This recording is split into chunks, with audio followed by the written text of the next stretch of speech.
thấy đó mà ole zani na hun tra tak mai kan nei le theya really pui pos kal tlanga kan ram le kan nam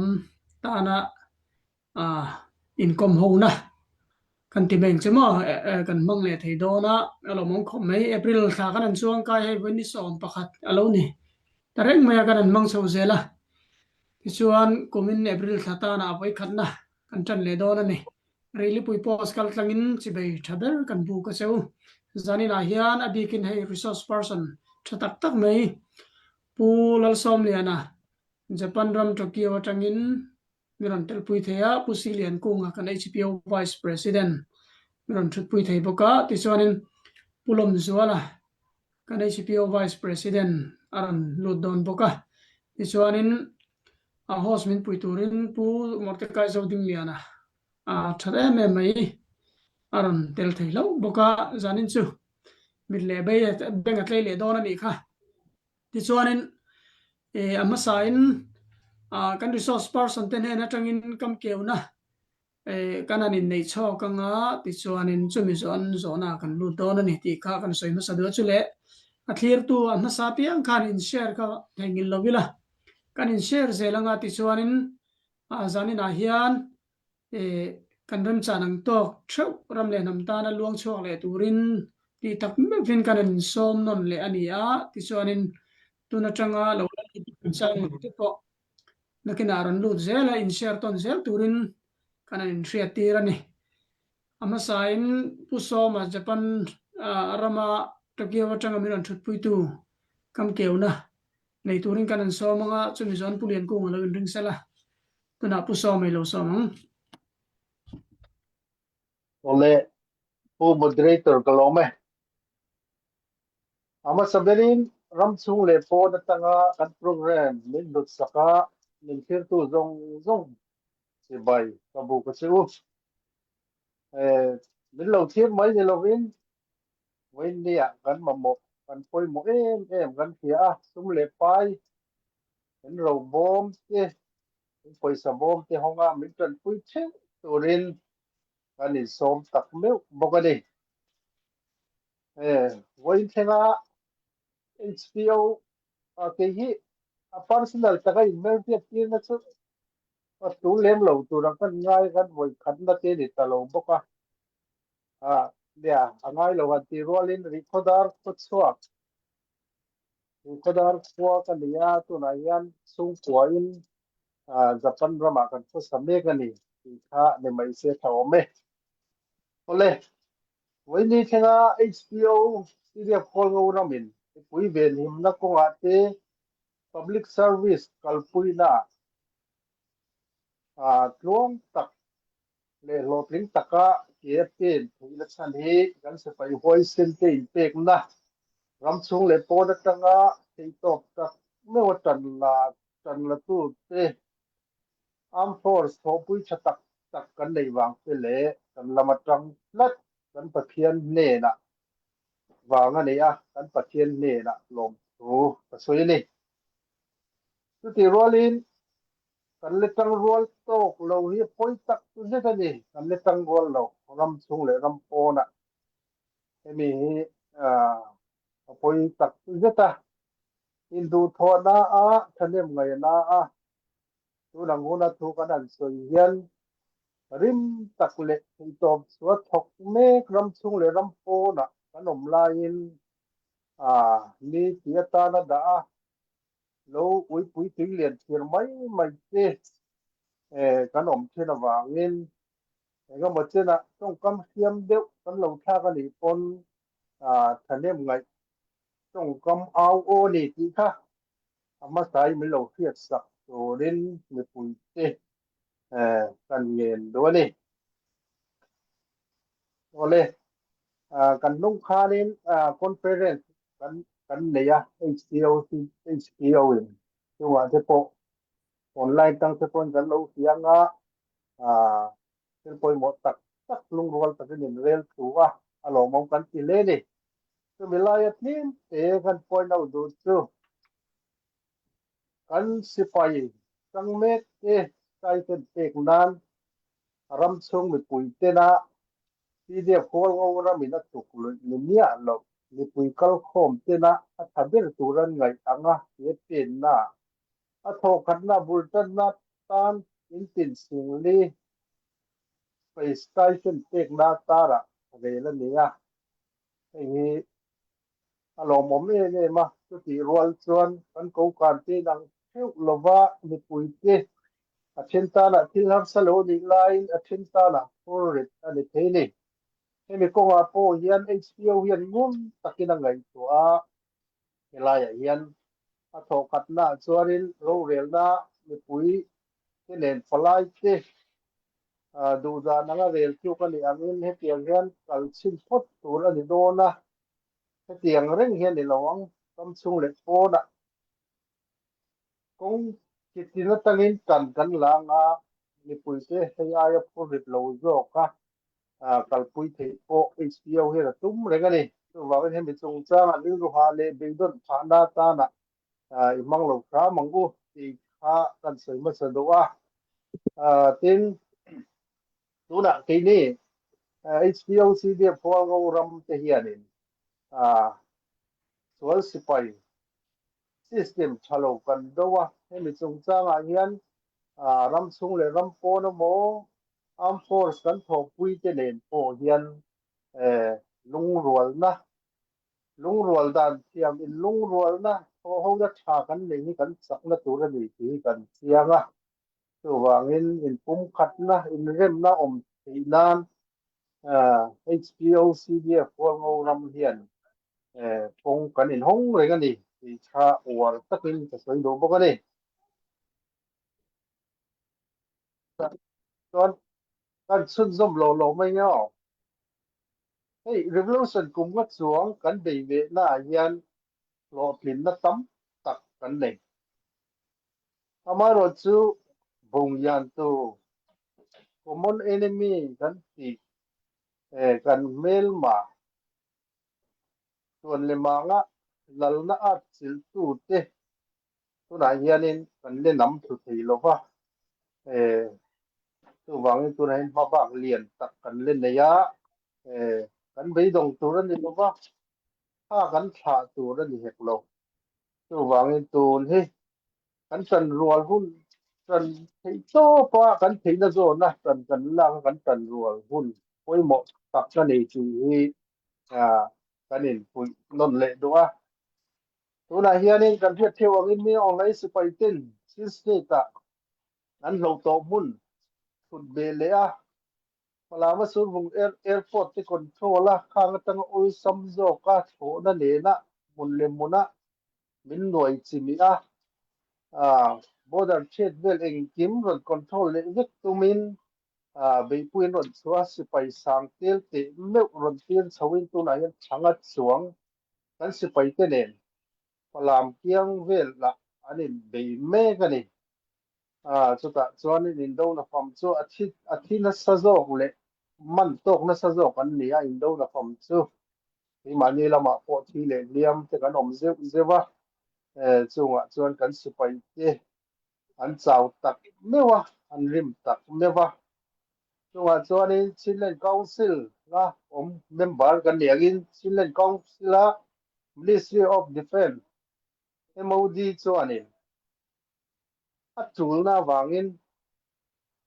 รัมชันตุระทลายเตสิไปยคมตุรินอะไรล่ะมาสิกันเสียดเวลกันพลันเชหุมหุ่มเอ็มนิขาทลายรัมชันตุระตูนเกมานีหัวหน้าเตียงหุ่นนะคนเทศสวะเตียงหัวหน้าปุ๊บกันพลันเชหุมหุ่มมายะทลายมินเอาไงสิไปลาวะรัลพลันเอ๊มีปุยสิไปนะตูลนะวางะรัมชันง่ายเสียอันนั้นเอาโฉมวางะการเลี้ยหุ่มกันจีกันพลันคุยเลยจนที่อาจจะทักกันเกี่ยมโอ้ที่จะพูดอินไงเกี่ยวเสียนะทะเลนกันยาให้มิโซนะเฮียนี่กลุ่มละมันเมย์มิโซรามาเอ็มพีจะตัดที่ปนสิค่ะมิโซรามาทลายทับปุยนนการเชียร์เล่งอินที่สัววะกันง่ายสร้างหลงตัวที่เขาป้าอินรัมมินะอามาโมไลหัวนะ ก็หันดูรู้จะพวกมินเราถูกฟกตัวนี้ค่ะโอเลยนี่ริงสู้แต่กันเดียกันลุนนัดสู้ประเทศกุตาอมตีริงสู้กันนี่กันรำตานเองก็ตีเวียงตีลำปังดิลงว่ามีเตียดาเทนะว่าวก็วัฒนะเราเทียนไม่กันเลยอมนุกที่อภัยตังเรื่องนี้ตัววางเงินสิไลว่าบวนนึกครั้งทีนะโป้นี่เราอันป่วยตูตัวเฮียนี่สิไลบวนตูdepartment ป่วยหมอทั้งอาทิตย์ตูตำตะอมตั้งสายนะกันนี่ตัววางเงินที่ไปยันให้ที่เงี้ยนะตัวนั้นเดี๋ยวว่ากันหนุนนั่นตัวประเทศกุตาอมสิเหตุแต่การินตัวกันนี่จะโปะค่ะเป็นพวกเป็นนั่นเลยรำพันนานทลายเกอินเทรุอินอินเทบุกอินเป็นรูปทะเลงูที่วันอย่างเงี้ยวัวตะกินได้สมด้วยสุดท้ายว่าก็มาจะให้เราเที่ยวไหมเดิมนะสวยเสียนะหุยไว้นะตัวนี้เราต้องเทียบที่โอ้โหตัวเราเวลาหัวนี่ตกไหมมีปุ๋ยสเปรย์เนี่ยเล่นสวยเสียนะตัวเราอมจวนกันสวยเสียเล่นกันถึงงำตัวจวนนี่ว่าก็มาจะมาสวยเสียเหมือนกันชัวกันดิ้วที่โตตกเวทจงนี้มอยโยกหอยหอมโยกอัดโยกกันเทียจวนกันสวยงำตัวแล้วนี่ซึ่งมีปุ๋ยสเปรย์มีปุ๋ยสเปรย์นี่นะตั้งอันดงทรงตัวแล้วนี่อันเดียวอันดงทรงตัวแล้วนี่คือว่าเงินมีปุ๋ยเลยกันมีปุ๋ยสเปรย์ที่อินกาละอินโฟนักทัศน์อมเราตัวนี้ริบลูสันเหตุจากผู้ร้อนลงปุ๋ยเดียวนี้ที่หันปุ๋ยเลยวักเลี้ยงเราอีละfor example ปะคาตาเวียดนามเราที่ค่ะmanpower จะไปจากนั้นนักจากใน USA ค่ะเองอ่ะเนี่ยอาเจ็ดเสียทีส่วนเวียดนามจะไปที่เลยมีปุ๋ยที่ค่ะอันตั้งลาเวเนี่ยมันเองพอเขานักสันปลานักขัดกันในวาง USA พวกอาทิตย์เสียดีที่ทนทั่วกันแค่ตัวนี้คือว่าจริงๆนี่พวกมีปุ๋ยเลยจะไปที่อินการะเฮียนอินโปตะก็โถเขานักขัดกันในเราส่วนกัน revolution เฮ้กันถ้าโถเมที่อาจักที่โดนแล้วนี่ที่ค่ากันสวยดูบอกว่า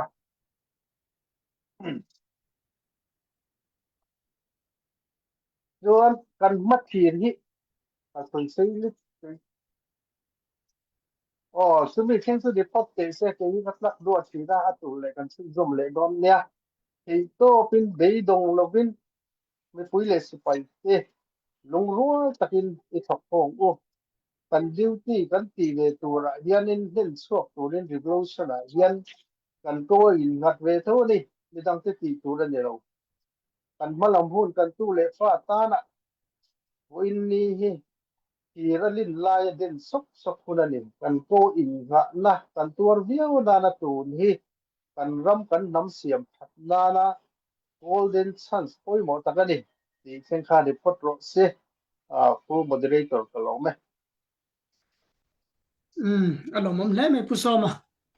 thanem ngai ana kan in threthiam zelania tin clear tu te kan nik tran to in share zelila thanem ngai te kam in clear tu zong song te sunga lom thu kan soya in share zelila ti chuanin zanina hian kan rem chanang tok theu tlem luam lo tam luam lo dollar som panga itang hole muti kha thanem ngai takin kanan in som le mol ani ti chuan kam keuna min nei chun zom sak turin kan vice president pusilian kunga kan somanga ti chuan kan vice president pulom zuala halloween ring sela anin kam keuna nunung bermin soi sak don ani chumi zona kan lu don ya pusilian kunga lu somang ole pu moderator kalombe tukin singa really pui post kaltanga ramshung rampon min lo thir tu zong te in zava in chi bai ka bu ka cheu hey kumnga revolution kumnga chuang kan local ta der maya he revolution be tu tam tak mual min liam san ram ta na nun na hlan kan sipai martar tele he ram ngai na wanga tak sabung rang hlana ram tuile luwa ong kan sipai zaom tak tak te heta tang hian a hmasain zana chibai kan buk duwa ichuan tuna chung kan sipai zaom tak tak te mabak hlen tur le chhun zom tura nungdama la om te hian kan revolution hi a rei towa then khat chu kan khu palo zoi mana kan ban te oi thla beidon na trong kam ri enge mote po a om to a amaro chu revolution hi kan target kan thlen ma lo chuan a top theilo a chong san theilo ani ti hi ka soidu a chu wang chuan in sangmar ra mangu he revolution a hian nichina kama resource person zom tak pusoma soyang khan lungruang na bok hi soi thar le fo angai ani karam tan hian enge ka ti ve thei tia hian ro puilu tuk ti tumpo a chu lem lowa kan ti thei tok bak hi tuma kan in phut lowa a ti thei lian dewan oma a fing dewan oma a dewan oma a ti thei te deu an oma kan ti thei kha in ang lowa then khat tar le chak vak to lo tan chuan rinom taka tap chak ko ma lo tong trai ngar rinom taka ram ta na tong trai na lo hlan tu tong trai na po kha a hluem emani chu wang chuan kan ram ta na kan ti thei tok hi kan tun din huna hian kan ramin min phut ani ti lai hi kan hriat thar le kan ram revolution kum nga chunga hian atir lama kha chuan kan phur hle maya ma se ni khuwa alo rei to kan lo ngui zo to kan in ti har thar le kan in san mar le kan in fui thar le hi apoi mo le in ka ria really pui pos kal tlanga ram le nam ta na kolom tho tu te thei to chua thanem nga ya asum le pai mai ni lo a thu le hla te nen lam tho pui te thil chi rang revolution a hi chuan a na choi tama chu tianga mi thanem ngai te po tukin zinga hian keini chu kan tho to a kan tingun leileng to a tilovin tukin zinga hian kan revolution ala zolo kan target kan la thleng lo chu wang chuan hei hi pathianin rong bol na atana kamo phurna min pe kani ti sia a rin om taka sum le pai tho tu te poina kan tho hi apoi mo hle ani he in tho lom hi atangkai khop maya adai za ya keini hol ngorama hei hi chuan damdoi in te PWD te kan thu pui bera chuanin sual sipai azung chopa po phoya mi pui ro rel na tun din kha kan tum kan target lian bera chu ani chunga ta chuan atangkai ema tukin zinga hian thlir tu mi pui te holo ram mangai tu te Myanmar ram mangai tu te tukin zing hi kan luan chua hun ram le nam ta na kan tho ve hun ania ronga tlarma kan naute thanga chuang indowinan omto October ni somni pakua tangin MOD operation hi kan chana voin ni thleng hian kan la chon lowa indo na hi a hau tak maya keini ta na har sat na kan to le zuala su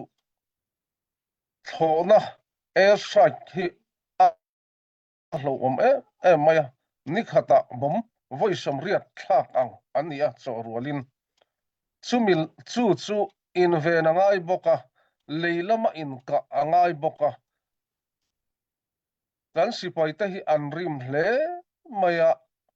ni khata cho voi khat chu an eya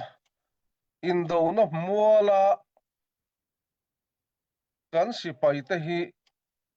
cha chum sak tu an nei lowa ration a oma amaro chu mei khu chuate arem lowa mi puite an tlan bo zo veka a chum phak na huna tanga an va pek wang hian an chum hina an va pek hian zinga va triana eiron bola chofunan pek veka an va pek hianin tlai dar khat dar ni ani mana ni khata cho voi khat an ringa ti chuanin in do na mola thona bom thak na lakata an in ve na turin train khur an laya lei chunga an oma pona chu arem lowa lei chunga tangkhan lei hnonga an tala tui a har sabok sia cholkar khata voi khat pok an in bol man lowa ha lei chung hnong kara khanin uniform he boka uniform mai ni lovin an vun poina thlin lowa an thaka an pana chu ti chung chuan ramle namtana an tia he in do na hianin thei to pan chua chu tiang chuan tlar ma ral do tu ten ral an do meka keini really pui kal tlanga rong bol na nei thin te po in chung kan nal te chu mi thla pa in tong trai na ne kan sum le pai te po thanem ngai takin tholom I tho zelang u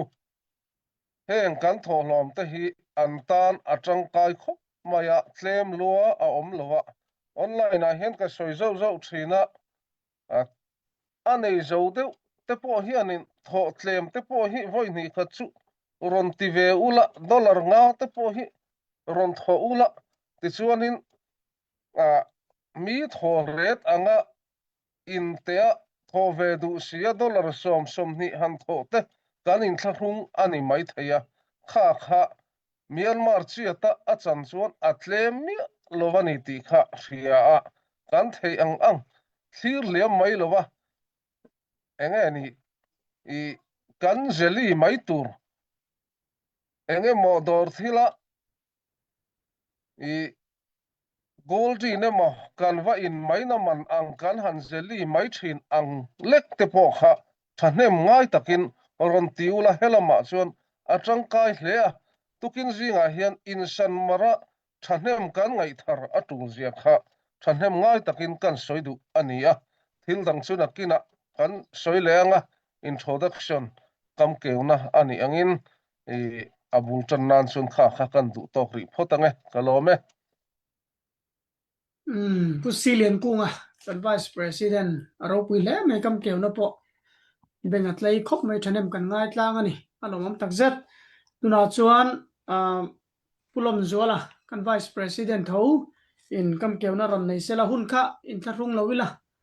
ti chuan in tuna on som chun som ngale pulom zola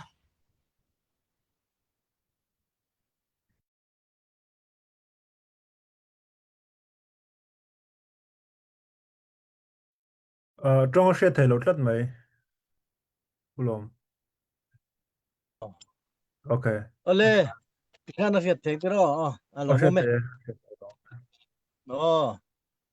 tukin zinga really pui post kal tanga he program lo thir tu zong te le he program boy pui tu te zong te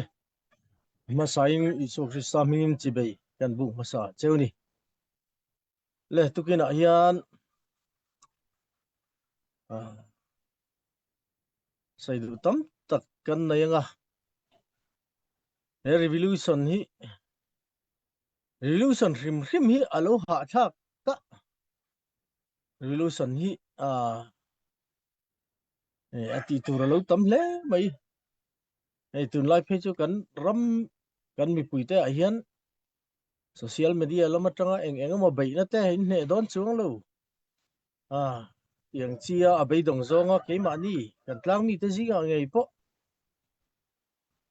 comment le ila a hati zonga lo bai ve trang mi tam tak ten om bok nen hian kan ril ru te hi anung tol ta devem kan zui ta devem ti ang tur hianin i ril ru hian a oma ma se kan vai hian he revolution a hian kan ke pen hi a rol thapanga kan bai don mo kan ti lain tam tak te no nu kal ngai le a hoimia lo te an che chian na lai piang lo zonga min varmol photum tu te tam tak an lo ombok len hian he revolution a hian ke kan pe na kan kal nok hova ma se tu kin jinga kan soi du chu a bei dong zong ate khawa thiri la a che zong kha khang mi te thil ti khan in te lung no lovila bei trang du tu te kan ne ma lo pathian mingin pathian rin chanin kan bei dor ani ti te lam hi hoila chulam chu en thin zo kila chu tiang chuan ke pe ni la a tha jok om nge ti te po hi karil ro hian lian ro ruwa ti chuan he revolution hian hi kan tlang tung te po mani khan si pei tang tura kompen chung chang a te po khan ke kan pe na kan wak chuaka kan mi pui te su khek le om dan an en hian khotina hian indu kha sairu kan tia an ril ru hi kan mi pui te ril ru hi ang chi ange mani tia mi pui te ril ru hiat tum hian e thu ka han sai tira le tam tak te su bei sei om tak te heng kan ram le kan nam ma din chu a theina tura thei top chu adua mi thane ngai tak ten om rolin tam tak zok ero hi chu a bei don thang reng khop maya ma se karil ro thilom chu he revolution hi kan tu le kan fa te lo om turte chu mai ba ka keima ani hun nge ate po hian kum hei chen hi kan lo tur to dictator tuna hian hei ke ni chau chu po ni lo hian he rampum pui hu pin aran kalvut vuda ti hian eng lai kar hian he generation hian he hun hi kan ma chon tura pathian in kan ma adani chu wangin aman pe ka ngai ni hemi aman pe tur hian kan mi pui tam tak te su khek le ril ru hian enila alum tok a ai nuam tok vela tanga lo ai hewa tran lampo nei lem lo a ne lam ti ang ril ru te hi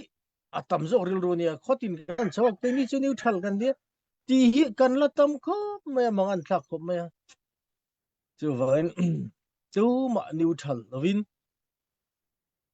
kan mazona kan thi he revolution a hian kan zuang lut to ni chon kan ne ma lo thang local turten ro rel na dikan mu theina turin ke kan pe nanga ato kan thlen pui turani zo wangin aman pek atulani pon kan hunte kan nei thilte kan seng huam turani il reng aman pelo a thon ringot ta thil nei hi alungai lowa atlo potlo lowani thei ang to kin trang hobila aman peila alo khem dewani pon thang local le turtena kan thon thu an la ran soi tur hi ngai nom tak khini sela a chezong hian thang le thar te hian mi khelo sela ti hi ka in fui du khom me kan ram mi pui ate point kan fui mola chu van heram hian thon thu thar kan zia kani warang ram po hian hi story thar kan siam me kani chu van in thu sei zong te hi record vekin omania ti te po hi khotina hian kan se kan tlang awa bei dong lovin bei sei na thar nen ke penze lila kan trong trai na te po hian pathiana bethar a bei dong zong ni lovin bei sei na thar min siam sak zel tura kan ma min khoi tur hian ngien foila chu chu ke po ka trong trai na ni ruwangin apai mo khom mai ang chen nge kan la rei don ti la chu ria talani lova ma se kan ne nge yang era ma hen kan du ang ro rel na hi om tur hian kan chan vo hi chu kan hum ve ngam tur ani kan chan vo kan chan thaina tur hian kan ding ngam tur ani kan zalen na hi kan hum ngam tur ani chung ni lova neutral ang mai maya a chak zo ti mi thu hnuaya om tura ke pe na mi thil ti thei deuh te in ton siaka mi hnuaya kun reng tur hi chuan nakina thangle thar lo la kal tur ten engting nge min soi do vain ke ni kan huna hian mi tam tak heng zalen na suala lo hlo tling te po hian an belo khowela ram independent tam tak hei an ding chuaka tu nge a thona he ting hi nei mai nga ya chu vain min nam hruai tu mero puile mi in peten thei to pa an chu na zara zalen na kong dikhi he ta an tha kal zel ten ramin namin alo muthi nang khan vaini hian alo mom ka ti khom maya kan ram hruai tu te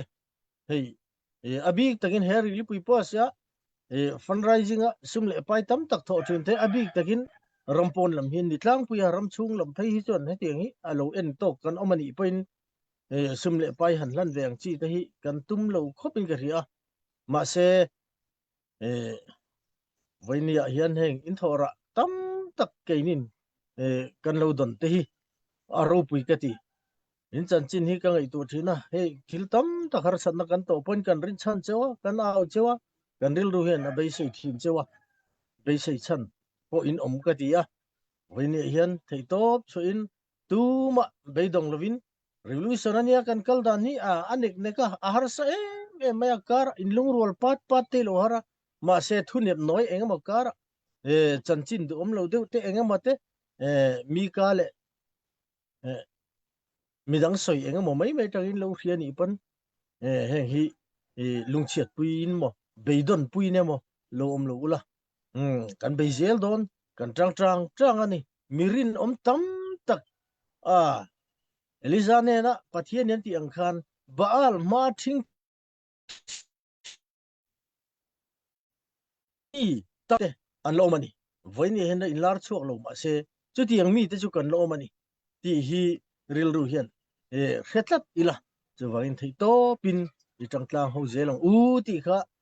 thuma roi ang kan sei masak du ni phot sela thangi a ka lo me ole alomom le mai pulom zola kan vice president tam kem na thatak mai le mi pui ta ta na fuina thatak mai minan man sakha bun in langka ro pui le mai ti chuan in zona kan lu ma te in thir tu mi pui te in share zel ila tuna lo en to la ran lut lo thir tu zong te ka thanem ngai takin kan in soma in share kwala tin mani rem chanang tok te tlem lo om lo tam lo om lo kan ti kha zani na hian kan ram le nam ta na kan tho thei ve chun kan luan chua ve thei chun amuna om lo mai la ke ni ram pon atang hianin ram mi kan ni na te kan u naw te kan chungan lo in nga zia te le eng somni khat kan tho te hian kan rama har sa jok te le he kan ram sol se pe kan do na konga sotlan na man ro tang kai taka atling khoma chu ta chon kan mang chuak thina ni ti ka fetar leila ti chuan in claim lo om lo tam lo om lo eng man thlun tur om lo dollar nga po apoi moli tu dollar som po apoi mol tu chu wangin iluang chuak le ngu ti kha kanan som le mol ani ti chuan pulom zola kha zona kan zot chun som mai nga ti khanin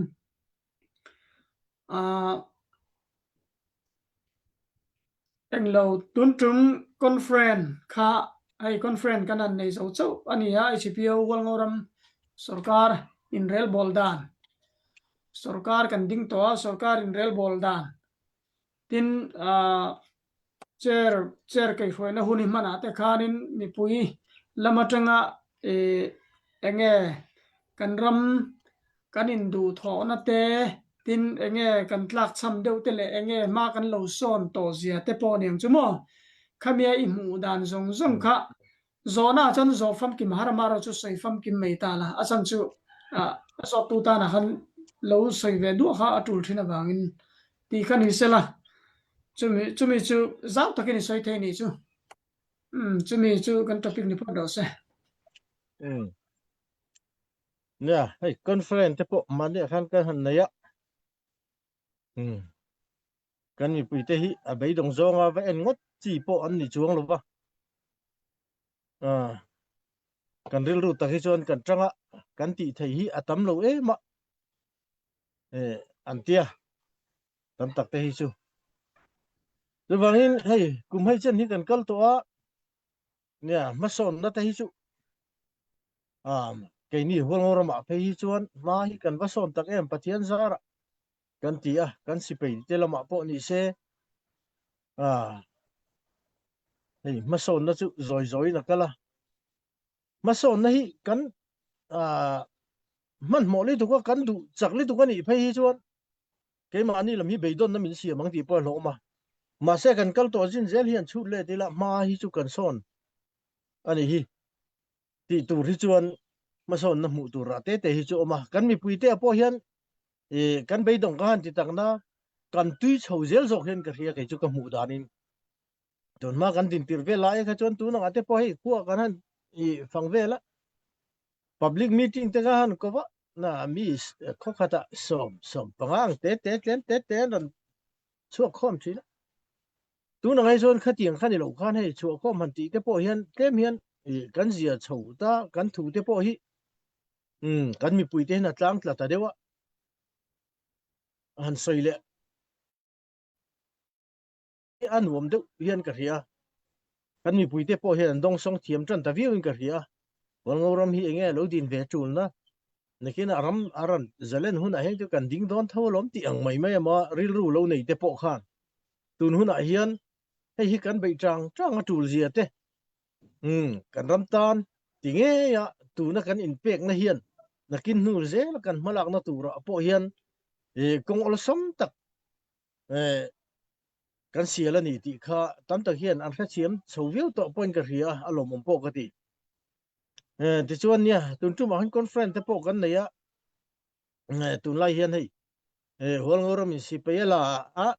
thalai te man lui ti ang chi deuh te khan social media hen thil dik lo te hi ang thang pu la ro chu kan la nei sin le na tanga MOD na aro si pe tang tu ro hi chuan kan in phut ve na sa hei to ron chu ru ti hi chuan kan campaign na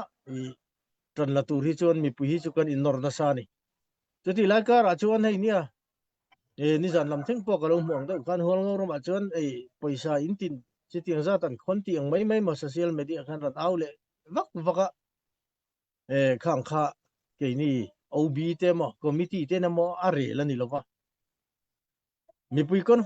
conference na mi pui ten kan si pai te hi lo ni lo hian kan tlin to ang hi lo man te hi siam veila si pe kan tanga kan lut ve thei lo ni pon aram chunga in tin hian sumle pai te kan si pai te mamo phu ruk na tur hian khon ila jatiang chon lo man te po hi siam veila kan thei ang tok hian tang ve miang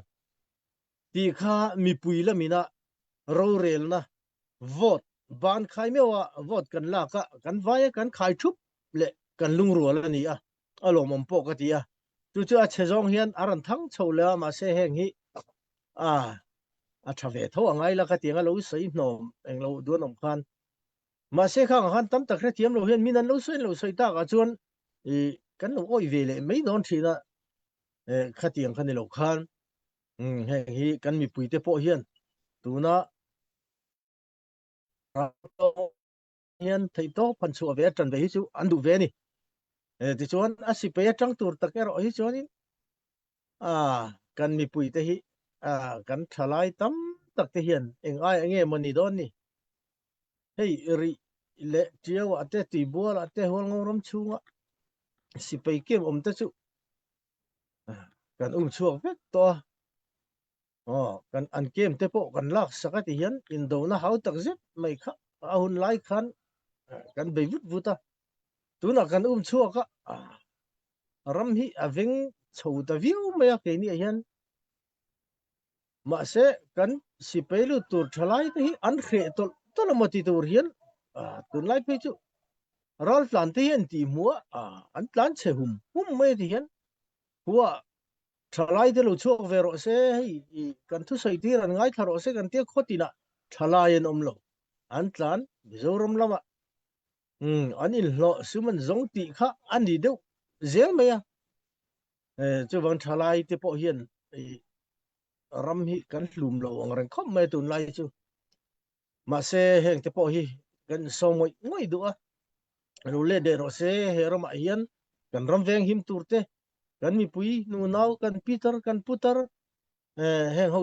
zong thapar mang le tu veng him tur hian atul dan ang ran thok ve ro se he revolution hi amani petlang I thok ko bong ti kha kan som mol du a chu wang tu na po hian speed training te kan bo sai chho do na henga te po hian mi engmo za chu hiran in pe chu an om ve chhodana kan ti chhawanga tam tak te hian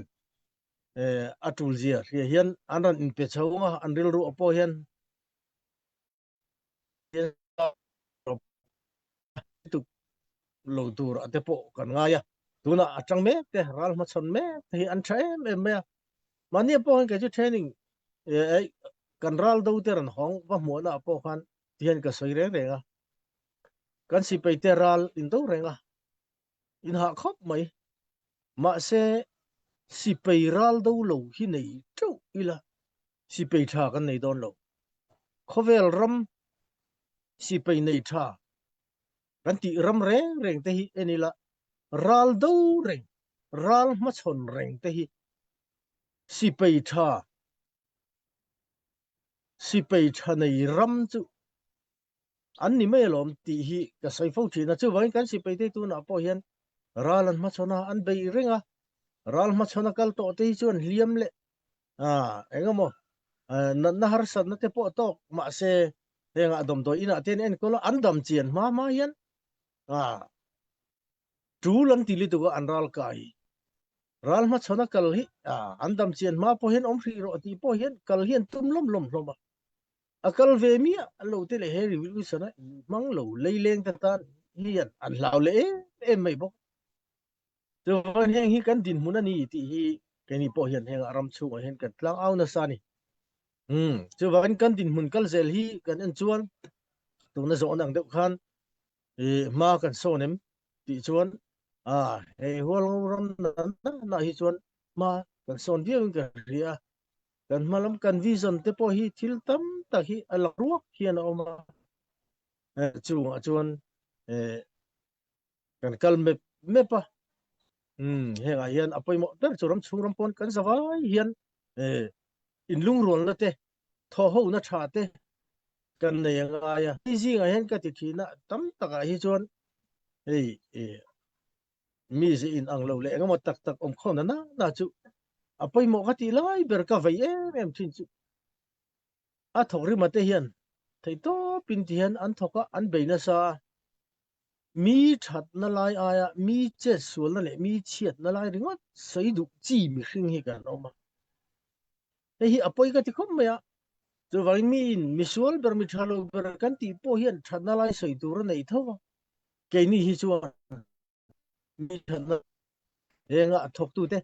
kan oma kan lo ti dik vek big seng lo po nia khatiang kha ati dik lo lai sei wong vak ai kha chuan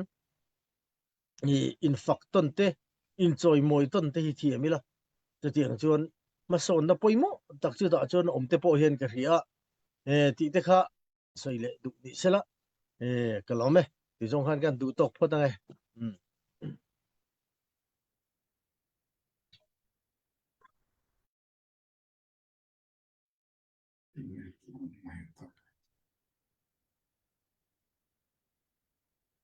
ale pulom zuala alo mom le me chanem ngai taka chanem ngai takle tuna imu dan eril rut lang taka min share ka aro pui ga ti le mai thatakani ti chuanin report tur puza walo in ready sela report tur kan ngai thlanga ti chuanin somna te po kam ni khathan nei sela ba thom pe puza walo som Ole, is a vine really pui kal tangin si beka bu ka cheu zan ina chan khatan tukina hetianga shroi tu za om tak tak ne na really pui kal tlanga mun khata control la thai hi ami mal tak point kaloma shroi tu te chunga lom thu kan soi hal bokani ne kha tu na khanin thu tak tak mai kan ngai thla kan shroi tu te ha tangin a hlok thlak katia mason na ero kan la mamo tam hle ni te po in a hriata amara chu engpo chu ni sala zan ina hun relo te chungin kan live te kan fundraise itemang hetianga thanemngai taka min lo thira tholom phal tak tak maya ran petu te kan omla nual maya relo te chung hian hei alom ang po ka tiam mi mal tak point chun chu kan chair chok zung zung mayanga soi sual le soi mai palte om chuan min lo thiam don nia hetia kan don dan ang hian kan soi mayanga vanal vura bout chung dollar somnga parvul thanga dollar somli Japan support group atang hianin yan singli kan dong bokani kel chunga dollar somnga van loma dollar somriat kap kunga dollar za somnga tenni hun relo te chung hian hai ti zat mai hi kan holngoram fundraise tana ron tho tu mi than nga tak tak te kan lo om zel hi aro pui kan tia kan lom tak ze ze tani ti kha kan soinon la du boka ya tu na khani kan roi tu te na an soi ang khanin kan ti thai tok ain ang lo mai thaya alian le te deuh te kan nei mai thaya tran ho anga izia kan nga thla to boka zanina kan zawaya ti thai nia ka hriat chu kan live te tuna kan ngai thlak mek hi atam thei ang bera min like saka min share saki mitini na kan ti thei om chun ni in ka hria kan pek thei le kan ti thei to ke chu in ang lo view ma sela ron clear tu te min lo clear tu te zong zong hian in live hi han pe chuak vekila zoram cái này do nát thắc ida bong u kan tap thai ani kan tran ro chuan kan thai ani ti kha hria in le he kan tho ho na hian ra thatak po ala chuang ngai don bokani ti hria in thane ngai takin itang le zel longu ti kha karan soi du ani kalome tuna chuan kan moderator hena kan hlan le don ania kalome alo mom le me puzawa kha zat mai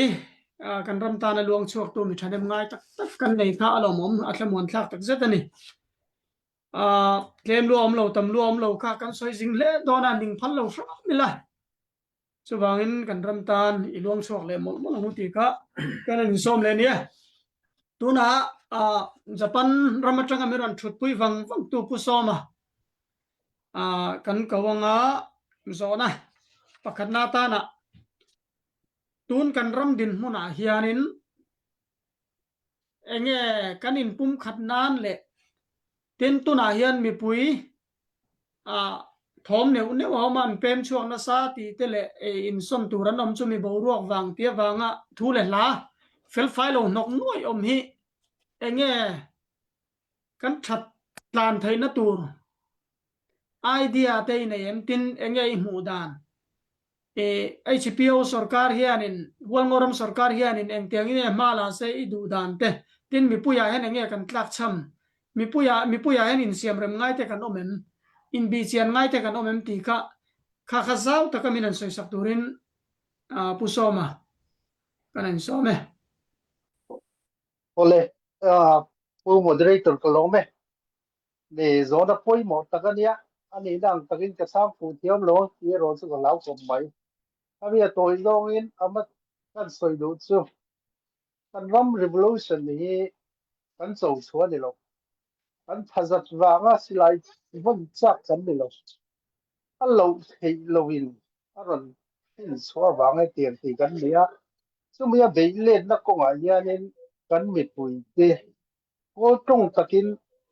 nei nga ni kha yu chet kan nei dan hi ke chu a thuk lo lein ga ya mizoram ate po sang za ko som ruk nge ruk ruk tang khan ra ma bu ya silai nei manglo na nia ram chan turin school kal sang ni na nei tam tak te po kha an ram mu chu ram chan na ta na lung lei kho pui an ru na ti khanin kha nga sipai te khanin nam chan na ril ru puin an beya tu no an chan chin kan han ngai thak le hian silai pon lei kim lo silai kha ti tha man lei lo lung tum te thing fak te kengin ania asam rifle game te kha an lo be ka tiang khop ril ru kan nei la yin te tianga kan ni to po kan le har rual thei lo le a thalai te po tuna thei chuan RPG kan ti ngachin mi silai tha drone nen a vuan tu om lova kan le nei chuang du ti chu thang thar ti kan mo phun na kan van len lo ve nei ngai ni kha yu chet hi kan lo va la cham ve ti hi ka mo da na ne apoi ma se le tlai lo tu nei har tharang u chuanin ke ni bi tak phi chu main power sipai lama hianin kan sak angai em ani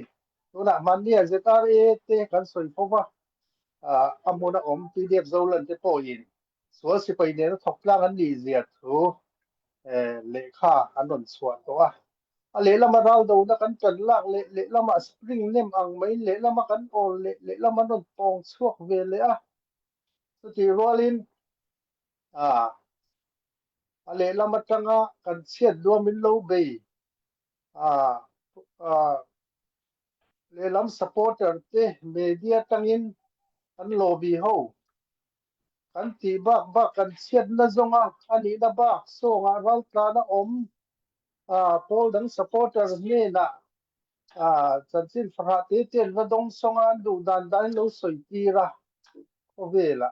a che thei ang beramin mo pu na hi zan tin deuh tho hi ngai thak tur le om tu wangin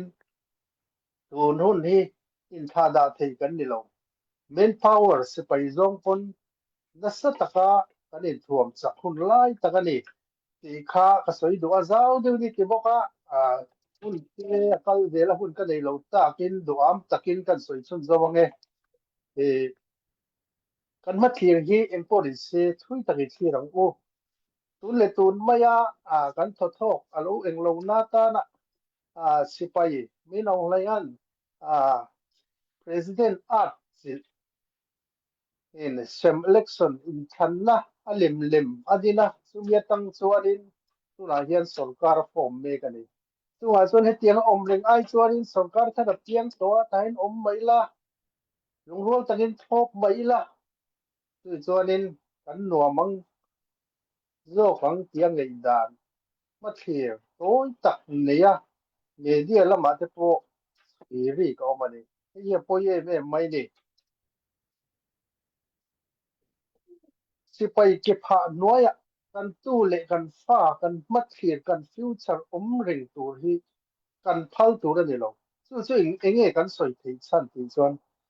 me nong ngai hi anin tamra president hi a chila tuna thu dei na pong lak ma khan te ne Aung San Suu Kyi ne na zinga an valenga president ni nai chu min chel ti ro ti hi avadila ma se adu ang chan na mulo wangin in chan na khanin vote dik lo ti ching pen omani ti chuan lamin sarkar lai thu nei na apong la ka tu din moni kan thenga chu tamra president a chu ti lo tin tur ngor na beya ni pui vo zam tumin zirna sikul tam taka bom chia dam do ina a bom chia dam lo mu te nar te doctor te an thia biang in tam taka bom che boka chu tiang chuan in ai ro sa be ya president ni theinan chu tiang chuan boin ni hianin mala ni ya ta chuan in election abuat saya USDP party in chaknan la tulaya USDP party an foi tu kha tamra president ni na chel lovin amin ong le zokin ni na sang ber president an chel ti hi khovel than thua thil mak takani chuanin engwangin nge sipai kut noi kan lut le mek ti kan soi thei ti chuan tuna hen Burma hi time ne pi le region le state sompali kan oma chief minister sompali aruat ani min ong la hian chu aruat zinga chuan chief minister pathum chia hi civil mi atanga ronding cho kan om abak som pakhat hi sipai lal police lal lo thok to vi kan nei te ni tu wangin tuna sarkar hi engtizong po in sipai sarkar na ni democracy dik takani lo zia hi hian ati fia chu nimin pia April ni som khanin president thutiam alak don khanin khovel ram rang legitimacy fiat puina sarkar mi pui chan sarkar kan dinani ti fiat puina mo ado wangin ram som nga pali president in tiam na til tur khan asom te de to ta chuan ram som pakhat tangin an kala chung te po chuan in ram ai o president ni lovin an noyamian ai o palai luklak ang vel kha an tir te ni chung te po chu ei kan fiat ang khanin ama thopa tu te ril ru taka thop lem lo te pon te lang chu ram le na ne wangin China Russia Cambodia India Laos Malaysia Nicaragua Thai Belarus Vietnam khang ho kha an present ni lawin kha khan wat tel via NGO liat tak som ni som tel bok te ni chung ringa chuan tuna ma hun lai tanga Japan Myanmar chi yi anti Nippon Foundation hi NGO som ni asom zinga tang hian awat tel via hing te hi ngai to let se thilza tak atong me ka ni chu wangin voin ni thleng hian UN hianin Burma huai tu ho tu hianin ani hi le pom thei lowa o win minute te do Aung San Suu Kyi te hi UN ni le pom ani chu wangin beidong lowang u revolution ya man atowa arei le rei lo wa an lo tling ngei do na ni ati tu ati ratanga em ben kha ati tu ati ni maya keini point kan ti tu hi engma beidon na tel lo kan ti char zel tu ni atamzo ramchunga hianin alim lemin in thamna buat saya mi pui tamzo thopna lo zia chu kan hrevet mi pui thop lo chu eng tikni ne moi chon ale thu chop rup don ti hi chiang ani chu wangin beidong lowa thei top chuwa kan na hi kan sun zom ze langai ni ti kha war takin ka soyo ni chuanin do am den kan soi chun zom mai nga mate atlaya hun te kan nei to lo ta kin anu le kan soi ji nga ta zo na te oma kan san te kan nei ni chuanin hun te lo nei chuan kan soi zel tu ra po ngai ta ila tuna kan soi le du chu national service chung tang hi ni national service hi hei ram chang kang ram ro pui kan tia te po hian an lo manga chunga chuanin Israel te so national service kum so panga tanga som ni panga thinga mo nikha thum chung rammi dik tak chuan ramtan national service sipaya thok tu la ni ti ni chunga chuan solaya Israela na thoka vo om nge kam ka don nge ya khanga ro kholna wangin khati hun chung khanin engama wang te po leng chu ramtan national service thok lowa om te po khan lo om ve a chung ho chu na thona yan national service a thok ho wi chuan ramta na ka mo phun duty thatakin kalen ani ti hi wang takin alin soya khanga thok ve lo ti ka chu na thona po hianin tong kam hian an noi sia deu ran maya national service thok lo ho wi chu tiang ve lei chon an kim ki da ka ni ti ani so nga chuan USA te po yen man yen news ka hiat kha adik ngai li chuan December tha hian in kum som paria ta tanga ni nga thing chu an du an na an do ma du lo mo atul chuan sipaya ko mai thei tur an nem ge to tur te ni chung te chuan ni a ke ni po het ti khopa kan ramin min ma mo huna atul ma wanga national service kan in put hi kan ti om tak kan foi tu te na mala kan ti om tak ani tunga chuanin sual sipai mi nau ngai ti da nang mai an ti vak chi lo mi nau ngai ti chuanin mi pui kap tu ringa lo ma tia athut athut theng ti nge na tu ringa lo ma tia mani le mani do tu ringa lo ma tia ti ni na kan ho tu te na national service thok tu ra aram mi pui leilung fa ti angin dan ne ni chuan mi nau ngai te ti da nang chia ne na khai chin chi chu ni nya in ka thelo chuanin USA hianin ka thia sual lo chuan ram danga tanga va thing ram mi ni na vadil te hian an kumina huam chung chu ni ma na tar vadil to ti chuan ti lem chu ka ring lova atul huna atul chuan America tan ral ka dawang ti hi ke mani ko ram tanga vakal police ram mi ni na vadil te chuan thun tiam ve ke ti ni tu wangin national service ya poi mo ma chu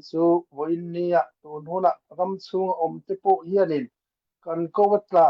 kan ti mak bo ni ti hi in fetar leng u chuanin ram phatsan kalsan chu tiang ti chu lo ho ula nang mani kan sipai ron thakula ron kampe ula ti mai te tong kam hi kan dong fo maya mi chung chang he tlemin han soi le ka duwa ram boy ma tangin ram dang om te chung ko ne na in beng bel to te ta na chuan han ho zok hi thil ol ai pon ni lo tu na ti ni kum som nga ra lo kai to ei pulom zol den phei chuan kan pania kum hi bel ila kum za kan chuang to nei chu tiang te chuan lia sipai han tanga ral han do le tur chuan i po adu po min do to khel lo mai the ni kan soi du zok chu tu na hian ram po da om ram leilung fa li si ti ve turangai nia lo kan huan palan ron nek phalo mai ti ni om zia lo thir ve mai o sum zong a pot se du nia lo hi kan le om ke kan le tang rol lo kan ti to kha hang ti kha ram phat san ram tan chiat san ti a ko ka ni chu tiang bokin ram chung om nge he revolution a eng ma che du lo zong policy nei sum zong policy che du mia lo hi ram chung om chunga ram tlan san ram phat san tu thoni ti a ko ka ni ti hi voinian ka soi du eng policy ram po da tang point kan nei chuang liam ni lo kan nei ba kan ei tur ai ti to pin sum le pai kan tho kan chang ti ti poi mo ni ka ni ram chung a ho ta vi la tu nge sum le pai kan mo min tan puyang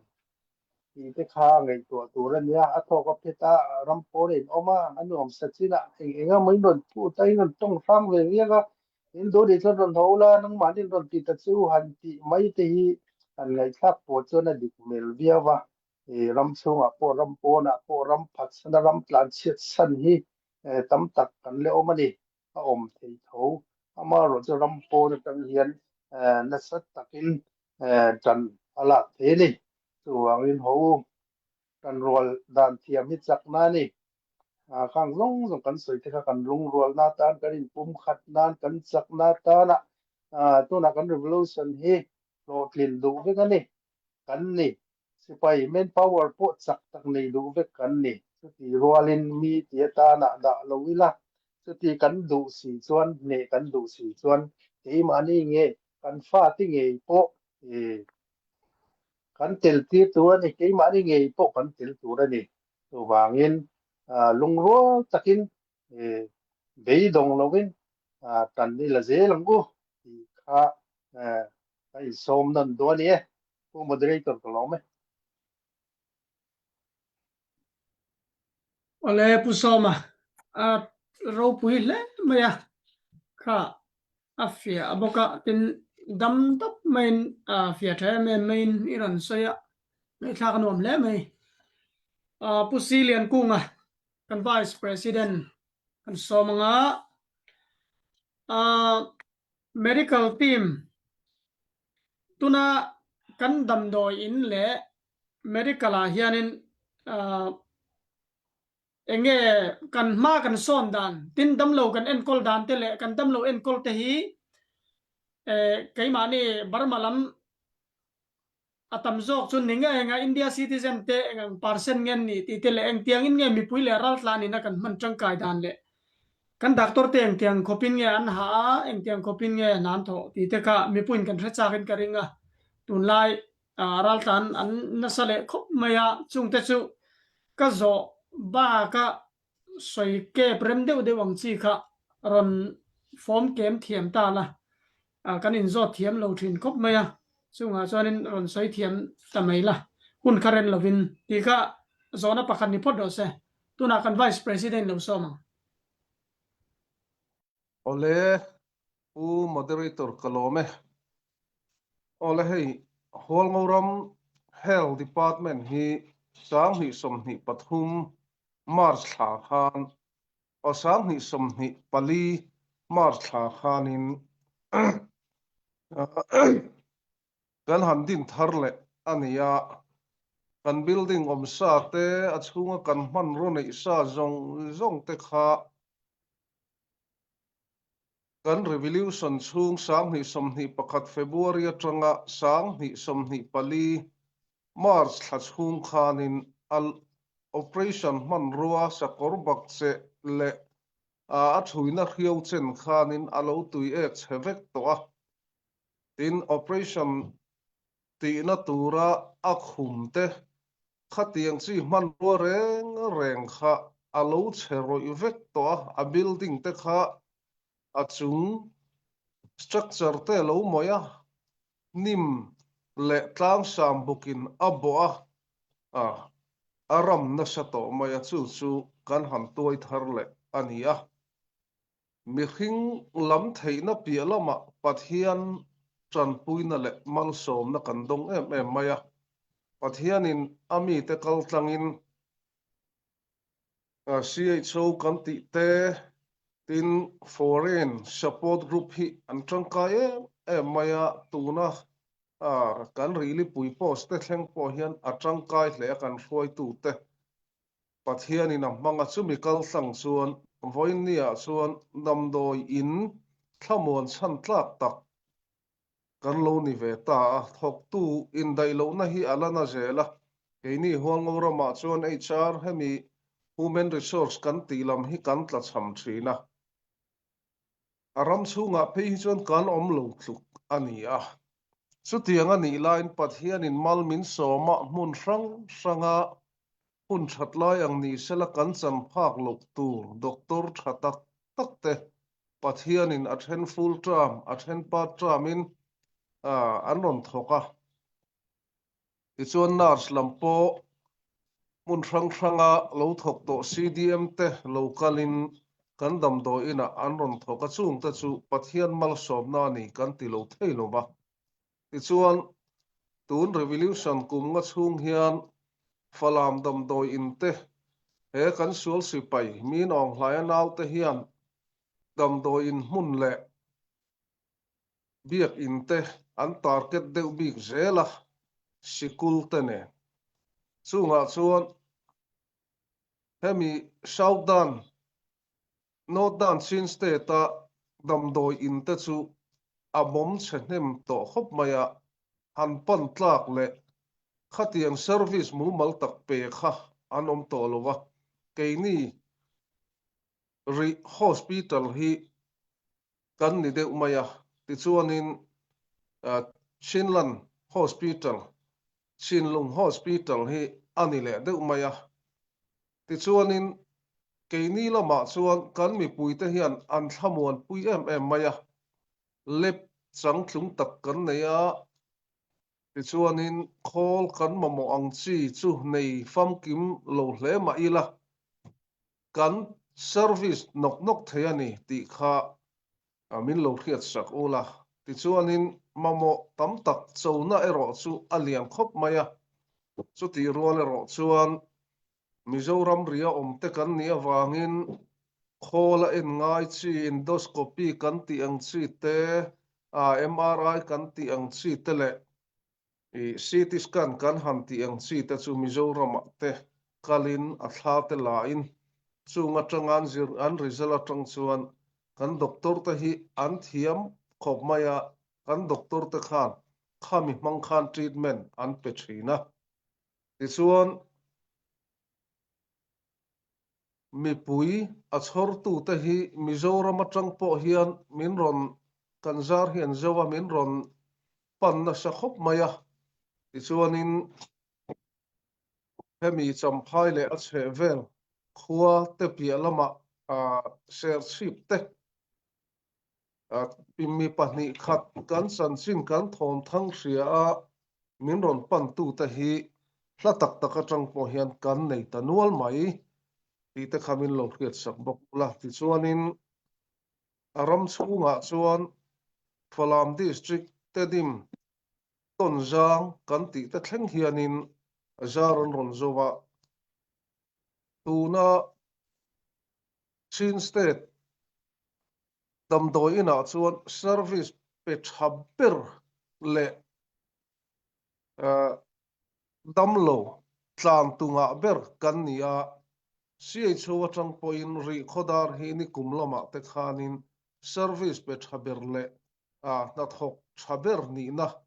awat te kha kan han pu ve a chu kan lom khop maya hei hi kan ti thei po ani loma kan bul tran na te han ngai to in loma wangin mit tui bianga aluang theia ti chuanin voin ni thleng hianin vaccine ram chhunga kan la pe thei ram boi tira ta nu rai por le kum nga hnuai lam no pangte vaccine kan la pengar ngara ti chuanin thil a detail taka han soi rem lo a oma ei chunglam ral veng lai te kan ni awangin a hmun ma a khua te kan soi lowanga CHC kan tia community health center hi munlia kan nei ve a chu munli a kan nei kha abial thanin cover area an neya ti chuanin chung cover area an neya te chuanin thatakin service mun thuma pek mek ania mun khat hi engemaw thulawanga chunglam thlawna te na ron bom chiat awang te a chevel khuwa han nga dona rem chang ri lo kha kan neya tuna ero chuan nimin pia khanin CHO palai te nen keimani hianin CHSC kan tia community health center support committee kan dina chuta chuan chairman kania ti chuanin committee te nein a hmun hma tur te po kan ti chiang to a tun thla chhung ngai hianin running man kan tumani ti te po kha kan soilang duwa ti chuanin khang an cover area khan vaccine te pein le ri hospital ron pan theilo te an oma wangin vaccine pek pa hian kan doctor te an thlom ngai em a free health clinic kan nei thina damdoi te a thlona sem te in kan kalpui bok thin ani ti chuan kan damdoi in atang hian FOC kan tia a thlona en kola hi kan nei nuala kan sipai an chen pui chung kwa te kan police te an chen pui chung kwa te ti chuanin HIV kan ti te tin TB กันติเต malaria กันติเตกุมงะหน่วยลำหันติเตเล education อังเสียเตเฮียนินฮิรไลเตขัดยังอังซีฟรีคลินิกในสักจางเตกันเนี่ยขัดยังอาคานินกันดำโดอินฮีมีปุยเฮียนอันสดจังกายมาที่ส่วนนินปกตู้ฮาร์ชจวลและรำชูงะมีฮาร์ชจวลอินเอ็นกอลนั่นในโลกเตปอัดหอนินกันเอ็นกอลตินกัน revolution ปุยเตรูปพรังมีเตกันเสเวลมีตุนจุมามี MOD operation เลียมเตพอยตั้มตักอัดหอนินกันเอ็นกอลกันเทียนเต CNO CNDF กันตีและ PDF โจลันล้ำกันตีเตเทงปอเฮียนกันดำโดยอินะชวนอันเลียมาอันดำโลวันนี้ชวนลัลอีสัวไบเบิลกันหัวงินสมารีมิทาอติยังงินลัลอีสัวจิรตีร์นอังคากันกัลปุยเวียที่ชวนอิน revolution กันสิไปเตเลrevolution ชูงะกันมีปุยเตปอเฮียนอันขมวนปุยนอันสดจังกายเลอันนี้ติค่ะกันตาหลังดัวติน CHC กันติcommunity health center ฮี grade 10สิทุมินออกมา A grade ส่วนด็อกเตอร์ปักขัดเล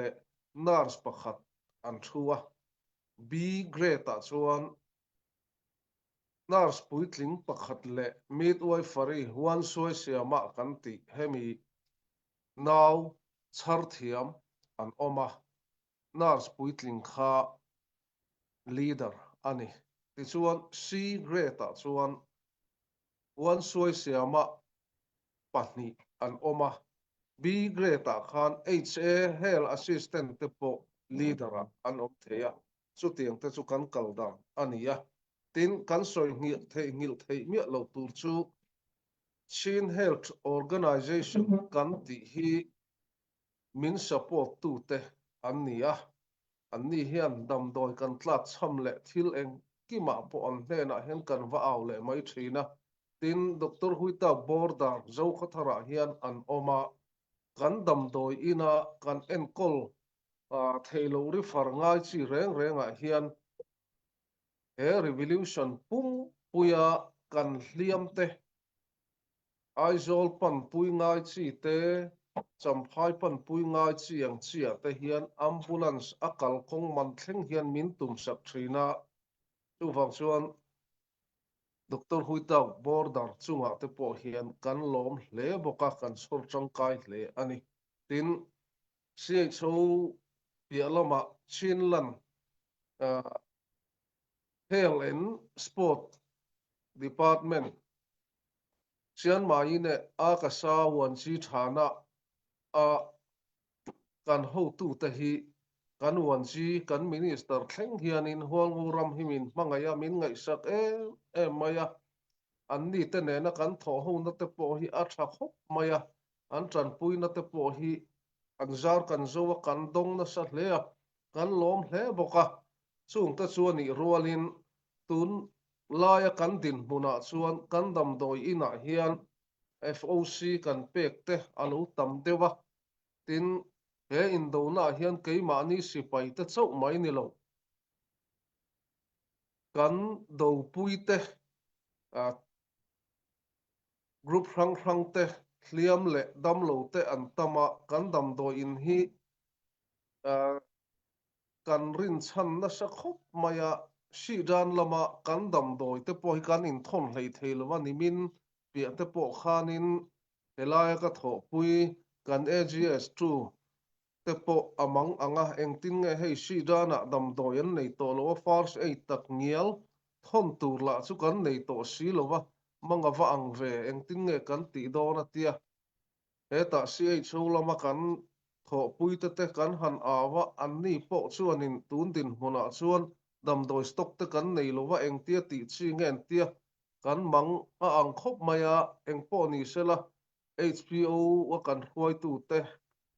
เทนะคอมมิตี้เรละรังละมาทนนี่เสกันหัน ti zet na a engpo ni se si rana mi ani awangin president le GS lo biala chuta tanga sum om thei ang te lo potin lo lak khom ula lo thon mai ro u ti te point kan han in cha ani a chung ta chu tuna kan health department na kan chan sin tlang pui le kan malak mek te ani a ti chuanin chona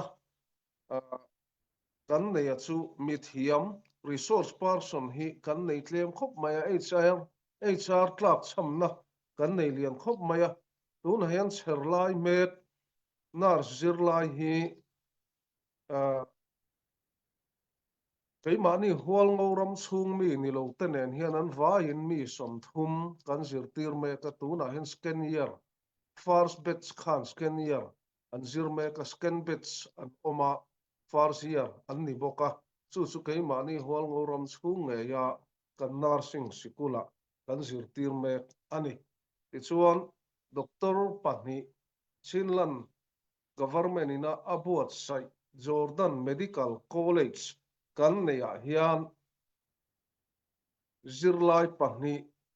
inziak tling pahni kan nei vea chu kan tlum te thlir ania tun hi farsia an la zirmek ania chung ta chu tuna kan hmathlir ania ol ngoram ramfa te hian masom kan ngai khop maya thang thar lo om tur te a po hian a engineer line ania mo a doctor line ania mo thiam na rang nakina ram kan hmathlir thang thar te khovel thar lo om huna thok tu HR kan in dai theina tura in ser chua hi kan ngai tak mewa chu wang chuanin a thiam theimi te atimi chi ang kan nei te hi chu tukin zinga ka ngai dana chuan Paul anga sapota Paul anga cher chua te po hi kan mamwa kan ret heya hual ngoram chu athiam thei fa kan ti te po hi chung ko har sa ve taka changa chor chuak ten nia zirna nei lo wanga top tatlat mai chi te po hi kan oma khatiang thiam thei deuh kan nei kha chuanin engemo atun ma khan mu chi group khan tlema jong stipend te chu loan ang dewin an pe thina khatiang ang chi te po kha ka subject ni chi alo ma se kan pen du chu hol ngoram ramthar alo din huna kan thok tu tur te hi kum khata mi pahni thum linga tal sponsorin izirti rango tia matrikan chuai mo plus 2 an chuat china emo inzir tur chi an om chuan khatiang ang chi kharam danga te po ram changkang ang chi te po ram that una thok tura agreement kan tira hom dol hi apoi mo khop maya chu revolution le zirna hi akal kop lo chuan revolution hi flo tling ma ila mithiam kan nei lo chuan mithiam kan royanga kan roi nam dang ten kan roi ram dang mi ten kan rama thu nei nan ron nei lenga ra be in chim ralin kan om le tho do ni chung te ni wang chuan revolution le education kan ti hi akal kop tlat anga ni ti la ya po kha tukin zinga hian kan mi puiten min lo khiat sak ula ngai tu thiam mi mo khatiang ang mi cher chuak chi ang kha kan omani chuan khatiang lam tui chi te po kha engemo group committee mo indin te po atha phianin kan ringa keini ho hi ronga kan boi em khatiang lam kha kan ngai tu a man lowa aral do lam tui lo chi te po hi omania mi cher chuak tui chi te hi omania hei mizorama kan oma kei kami ngai san zong tak chu YMA president azon in kumsom kanito ti ai chuan ka president chungin YMA president pakhat ka cher chuak to ti ringot po hi ka ngai san zong ani chu wang chuan mi cher chuak tu kan ni angaya sual sipai dictatorship kan du lowa kan do dal rual hian nakina dictatorship ani lo na tura political science lam zir chi cher chu te hi angaya ti chuanin ma nia ro in rel tum kan nia kan ro rel thiam na turin malam lo om tura wal ngoram interim government ina alo cher chu to ta chuan agreement an neyanga ron thiam ron zir chuak po ni sela khaile kan zir chuatirin ya local role hela hian thok role kan ti tur si te po hi tuna tanga kan ngai tuana kan ti jaga ro chu a chul hlein ka hia health department po hian kan ti hama tuna hian zirlai chermek doctor le nurse te kan nei me kani ti lai te po kha kan soilang duwa ti chuan ku bel du kan neya ni china national service chungchanga kha tuna hian kan rama kan kalpui chhomek ania kan mi puite hen khatte chu an hlau thonga kho hen khata chuan thalai te an lo tlan sia chu tiang chuan an oma alung set thlak lein ka khia hen khat an lo pem vel rol ne khang kha ti lo tu ani wangram hi somriat pariat ram boya wangin kan ram kha akal chhun zom na anet yong nei mia kol sarkarin min puang tatlat maya do lung le tubo inkara kan oma chunga chuan a then yi chi ya miat nu ya zongin kol phaya te then mizorama te kan tlan sia ani kha kan sahim na zongin ti zok ila adik zok ome chumi chung chuan kan unau kan ran then oma mi ten kan ram an lo lu ta tuna chuan upaina arla tuiza lek kan ni anti ang chau kha kan om to ani a chu ti lai han in pem chu sam te kha chu hilpoi takania thang khe om zong po kha an lo tuar trang a tu na hual ngoram lo lo ham tu te kan tan an hlu hle ani chu wang chuan kan duwa ta kan mangai po hi rampona om te po hian a chul hle in ka hria rurel tu te po hian kan mangai kan duwa thi an chul hle ani ti lai kha kan tar lang duwa ti chuanin chu kan ram chu kan tung ding lenga kan pi le pu ina min ro chun an ro kan khom tura chu ani ta walngoram thar kan din lenga rampona om zong te po athei anga ho khom le turin kan in buat sai angaya chutiang ang tur chuan kan buat sai arampo hi atula chu wang chuan a om sa thei chu pem chuak to lovin chu kan ram chu chak ai po ko to pa tanga atula ni chuan thi chila chul pon kan thi chil mayang chu ti ril ru kan puthi atul khop maya tin tran rual apoimo kan ti rual hian ruai tu te hian poimo tun truma HPO kan ruai tu te hi an fak om hlein ka hia mi puite kan tran rual na tur zone kan tran rual na tur kan tho tur mo kan tho lom tho na tur ania mo kan ke pen na tur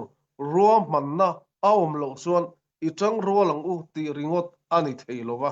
kan tran rual na turin tun truma hian ram mi puite khotin palai te ko khomin ro kan han rel pui ania chunga chuan tuna hian mi pui tran rual na tur kong aronin honga kan rel chuaka ro rel na hi poimo khopa chuta chuan chung kotinin ke thlatin cheng singli ka thoang ti in ram chunga khotina kan kho lal kan khoi tu ten in tina kalin nangni chung te in theidon em tin an zia ka khatianga lis an la ka khan mei thai te pastor te I awol tur chi khang kha chu an om sa chu ti rual chuan har satak kania ram fa thei ram boy wangin chu tiang ang ani rual chuan tu ma tlan chelowa kan ti ve tur alom kan sipai te chu kan mo phurna ni kan som tur ani alom ti na chang an khelhom hi alom om katia ram chunga changin phone call kan dong zo zowa kan ro rel hi at hamange an tia kan mi pui te po hi har sa chu sung point an phurani ti ka mu hian tun chu ma heng ro kan rel hi kan ti sual lowe HBO hian chang alo rel sual lowani kan khoi tu te po an fak om ka tho pui te hi mi thiam ber le mi tling ber le mi fel ber ten ni lo ke ngai po hi mi fel ber kan ni lo chak lo na nei chau chang nei kan ni ve thowa chu ti rual ro chuan kan chak lo na la ya te kan rin chan tlak pathian hi arin chan tlak a kan chon rual na tur kong ta min ko muin min khoi zel ani ti hi atakin achianga chunga chuan kan ram mi pui then khate ro chu kan malam hun kan soi theilowa thatin hlo bila kan nilowa thatin sumphut han om ta chu theilo chang te nei tai la engtin nge niang ti te kan ram mi pui te khan in zo na ania kha revolution azo male sual sipai dictatorship azung chopa kan po khoi malo atana kan hanti ani rualin lo thaphang lu tuk lo la thatin singli ina adel cheu po kha adel na viau cheu ani mai thei amai ro chu rampo na om support group rak te adin to na te aladin lo na atang te po hianin in chok jang khai dan te ngai tu antum ni in alanga chu wang chuan a thatin sai singli chuan bul kan han chananga in chok jang khai hun te po a om thei tura revolution azo ma po hian a om thei ani ti lai te po kha in ngai tu na lo om se online kal tlangin kan kil du cheu kan in thlamuana a hnung tol zong le ati lo tur zong ti na lam ni lovin tun din huna chuan kan ram hum himnan kan khua le tlang hum himnan a poimo a kan sipai ten tlar malama nitin kan sipuaji kan hlo thlo kan eizon kan thil ti engkim kan sum don na kan sa khuana kan civilization araning theina turin annin min vel saka min do saka tam takin nun nan hlan to tam takin an tak sabung khang an hlan to ania chu ti la ya an ma ania an khosak kan in ngai tu tir tum ani chuan kan ti di khau lawang chu wang chuan min ral ado lain a khosak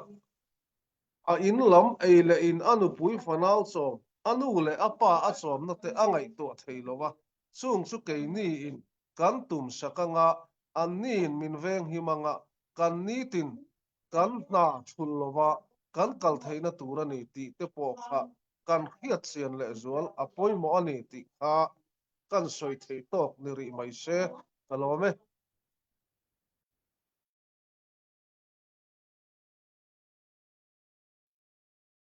ole kan vice chairman aro pui hle mai kha fia kel colin minan soi fia saka kan health department lam kan din mun kan lo la riat ngai lo ang chi te kha tuna yan soi chu ka beng var thak le ka ria tin kan dam doil lo ro pui sia le kan tho ro pui sia barmaram kan mi pui te le mizoram kan unau te India citizen te na no man tang ka sia te ka iron soi fia zela alo mom tak zetani ole penglo sum donation ka update kanan nei zoyanga ti chuanin puzo halloween ring sela chumi ma te in zanina soile soinu kan hun nong lamani don to tuna clear tu zong zong thanem ngai taka sum tho tu te le la tho lo te kha thanem ngai takin han tho le liam mongu te kan som du ni kan screen nunga khian a zel na tu roma India te Australia te USA Canada mo ti kan in claim lu om lo tam lu om lo kan in som le ne pu zo wai lo som min mutem krelawai technical lampang clement issue nei dewlaka ilang law ni ka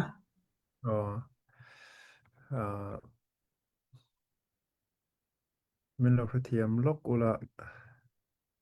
pon tur pui mo tang te omemo lo pong lo kulai karan lang thueng karinga okay alo mame ani chuan internet lamhar san nan de ani mel de wa pulom zola kha englo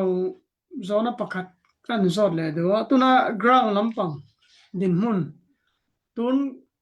ground hi kan update lo na rei deu to mi puin kan recha gin karinga ground lampang kha update tuna update thar om thayang ber le mi puina kan sia tur om chi a him chin ti photang o khatiang kha minan kan zona te minan chan sak turin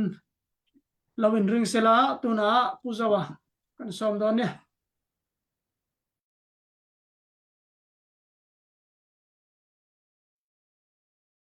ola alo mame tikhan min mutai toy mo ola no thế ya kan boy deu zawa in mi shet thiam na karan ngene helaya kan muang hian in karan puang zungzung mai nga ming lam sual pal le soi sual pal te om thaya chutiang a chon min lo thiam don nia ngun nin dollar za Dr. Rodinga dollar samga lal edena dollar samga Benjamin ngurming thanga dollar samga TC moya dollar samga te anne hatianga phaltak maya kan fundraise atana ron tho tu te zong chunga really pui kaltangin lom tu karan sainon le ti kha kan nei sra zanina voina tun ria sumlu chu khati zong kha ne po moderator kolome alo mom le me puzawa trong kam lam sol pal te pa om lo thei lo ania kan in thapiam zela thili in zir chau zel kan ni ti ga reila kan in zir zela ni alo mom tak zet mi thanem ngai tak mai kan lo lom chu maya aban lo mom thaban wong thin taken ape tu zong te kha lalpan le tam takin mal som chore se ti kha kan sei doi tuna pulom zuala ilo som Macam ka zona ka isyaman tiro. Zona ka siam tum ka. nè zona mà ta ka enga mo ka aron chat lak zeu ka chiang chia lo mo Okay. ma sa tun chu ka rio Ground lam pang ni ka. ground lam update Ground lam update ka ani. Alright, along mo me. Amrale. ground lam update ti tun lai kan bo rok chu national service chung changa thu chu aron siama MOD lama tangin mi puya kan tlang zar kan ram hi angui ruai ngal hi ni ringot me kan update thei chu ngoi ru kan tia kan wak chua ka ti hian group thuma puzomate pu ku ngate ti chuan helai chipeu thok tu te zong kha group thuma kan siama group lia pupuite ne ti chuan kan fanghal char public kan ko han thu kho wi an mel tang hian an ngui ruai a khem kho mai thuan sai po hi kan thamua na khatiang khan ni lovania tu ni sipai kan in lak lui ti po hi ke ni chu khatiang kan ti ve don lova ma ani ram hual ngu ram chan tu rian hual ngu ram sipai tu ro ni kan zon chu wangin hlau su ma ani ram chan tu ra chon kan pile kan pu te lu ru te an tharau an lu phum na heng mun hi mi thun hoi le mi ra be om reng hi do mi chi tiang ni lo chuanin ke ni hian thei top chuin kan beidona lom kan tang ho wang kan tia tam ta hi thu kan sei zo hi awa thamun om ve avalom om ve hi kan ti kan chi beitang na kan hon sana kar khat velon chanchin kan rele chu chemi ko thalai po khan tlan le zo we kha kan sei na sa kanin lungrol ta view mati lai ti tian lo om le thin tak chu kan te amang an ta khop maya ma se hei be se omani jana po khan meeting na te ka han ne o bilam kha tun tu ma ni som chung ni som thleng tun april ni som thleng khan sipei in pe kha hon phot ni selati kha ni a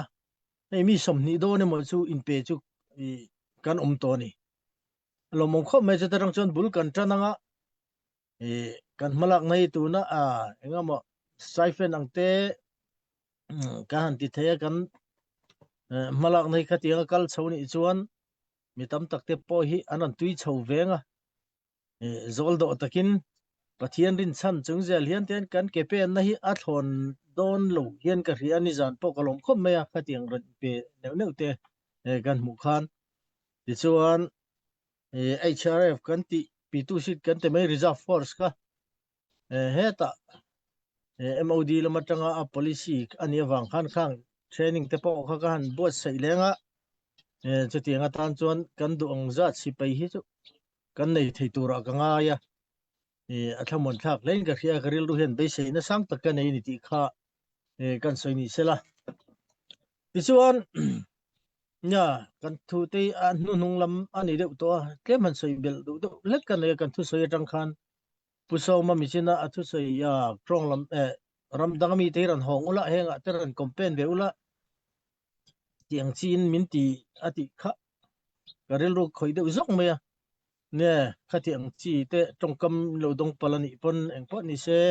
puitling takin lo dong song thiam kha ka du'a awang chu ke chon kalu thir dan chuan ne kan ram hi har sa a then khat tun layan tlan dan te chu a tha mi ka ti lo ba thian chan thi ngam sa le ra ma zamai lo te kan pi le pu te poina ram chan na na an lo beina zong te kha enga tinge thang thar te hian tuna kan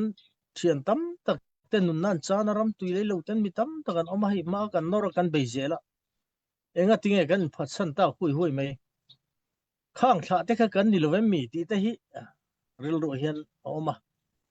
heng hi kan soina sa soi po hi chu wangin tu ma kan phatsan lo heng ram danga lo kal ma sa te ram har sapna wanga foreign lamakan unaute voinia kan chhorzia le kan rin chanjia te ka mu hian ke chuan karil ru ta hian josepha chanchin te po hi aran langrum rum thina heng har sanna lo thleng zen tur te hi pathianin aram chung mi te mi har sa jok le ma kan lak chun zom ze theina tur ta na alo bu sei cheu ni ti hi karil ru hian om reng zoka awang chu veini thleng po kan mala ho na te hega asipei te akrong mi ten theito pin nun na tha pin an beilain nani pon than tui chuakin theito pin in tho rim na zong te kharam le nam ta na in hlan na zong te hi aro pui ka tia a political line na te po hian kan rin chan em chewa nakin zel ta na po nang ni kan ma min roi tu min khai ding chho tu zel tu chin ni a chu vai in ril ru zong hi hela ma hena om ve reng ani ti te po hi ka hriat hian ke ka tha hi lu mong ru em maya chu wangin ma ni ti theina zon theu oma voinia hian kan ram mi pui te nia ram chum update ka han ti takna tam takte tlan dan le tam takte om dan ka mu hi chuan tha ti lo chin hi chu ka ne awang chan ni chuan engma ti du lo heng man lo ting tak chuang long ti ang mai maya min phatsan tu te ero hi chu poi ka tia chu tiang ni lo voinia foreign le mun dang om zok te kan mang ana piang le kan tu la piang kan au thei te le thuron tha ta min pe tu thei in hlu tak zeta ni ti kha ke chon ka mu dan le ka soi dan ania chu wangin ka tiang tong kam ni khat engama lo omani po khan puiting ta ka in lo dong sang thiam ze kha kan duwa kan bei sei bokani ti kha kan soi ni sela ti chuan hey ai CPO hian dor siam de kan tum ve chu dor chu henga ami a leb le nga mo hian kan si pe te ma mo le thil tak hi atam zauzai ve kan sum se ni chu wangin dor te siam tai la ei chop dor le ei enga mo bu fai tel ti ang chi te po ni se alem nein chung chu dor ngak tu te nein ka tiang khan ma la tai la ti kha re la henga point thei to pa in chu an rin chan le khop chu tu na kan har san chu asum lu bok kha ang ti dor siam chon ti kha lu ni chau le kha tiang te khan sum zon na na heng hi asum lu kha ai ral mai ta lo khan ti khan kan pe pung chho venga dor lian ti tham deuh thei siam ve tai la a thang yam ti te chu hei ruam man na te po kan ne ya ang te po khamin lo khiat puya min an tong sam ngun le te po kha atuling ka ria kan rin chan le mem chu ni khang a po han ti ka kan sei du a ei kan sum le pai tam ta khei tun lai phei chu walrom chung ran lut theng lo tura si pei kan in dan na ral kan do na hian ram ven himnal ma kan sum man hi tun tum audit report a khan tam tak chon kan rianga audit tu ten uluk deu men tun tum han audit ka puram lo ma howin kan sum le pai mai ba ka kan in real bol dan kong chi rang te po hi an not chuak veka thuron tha te ne tuna ram ven himna lam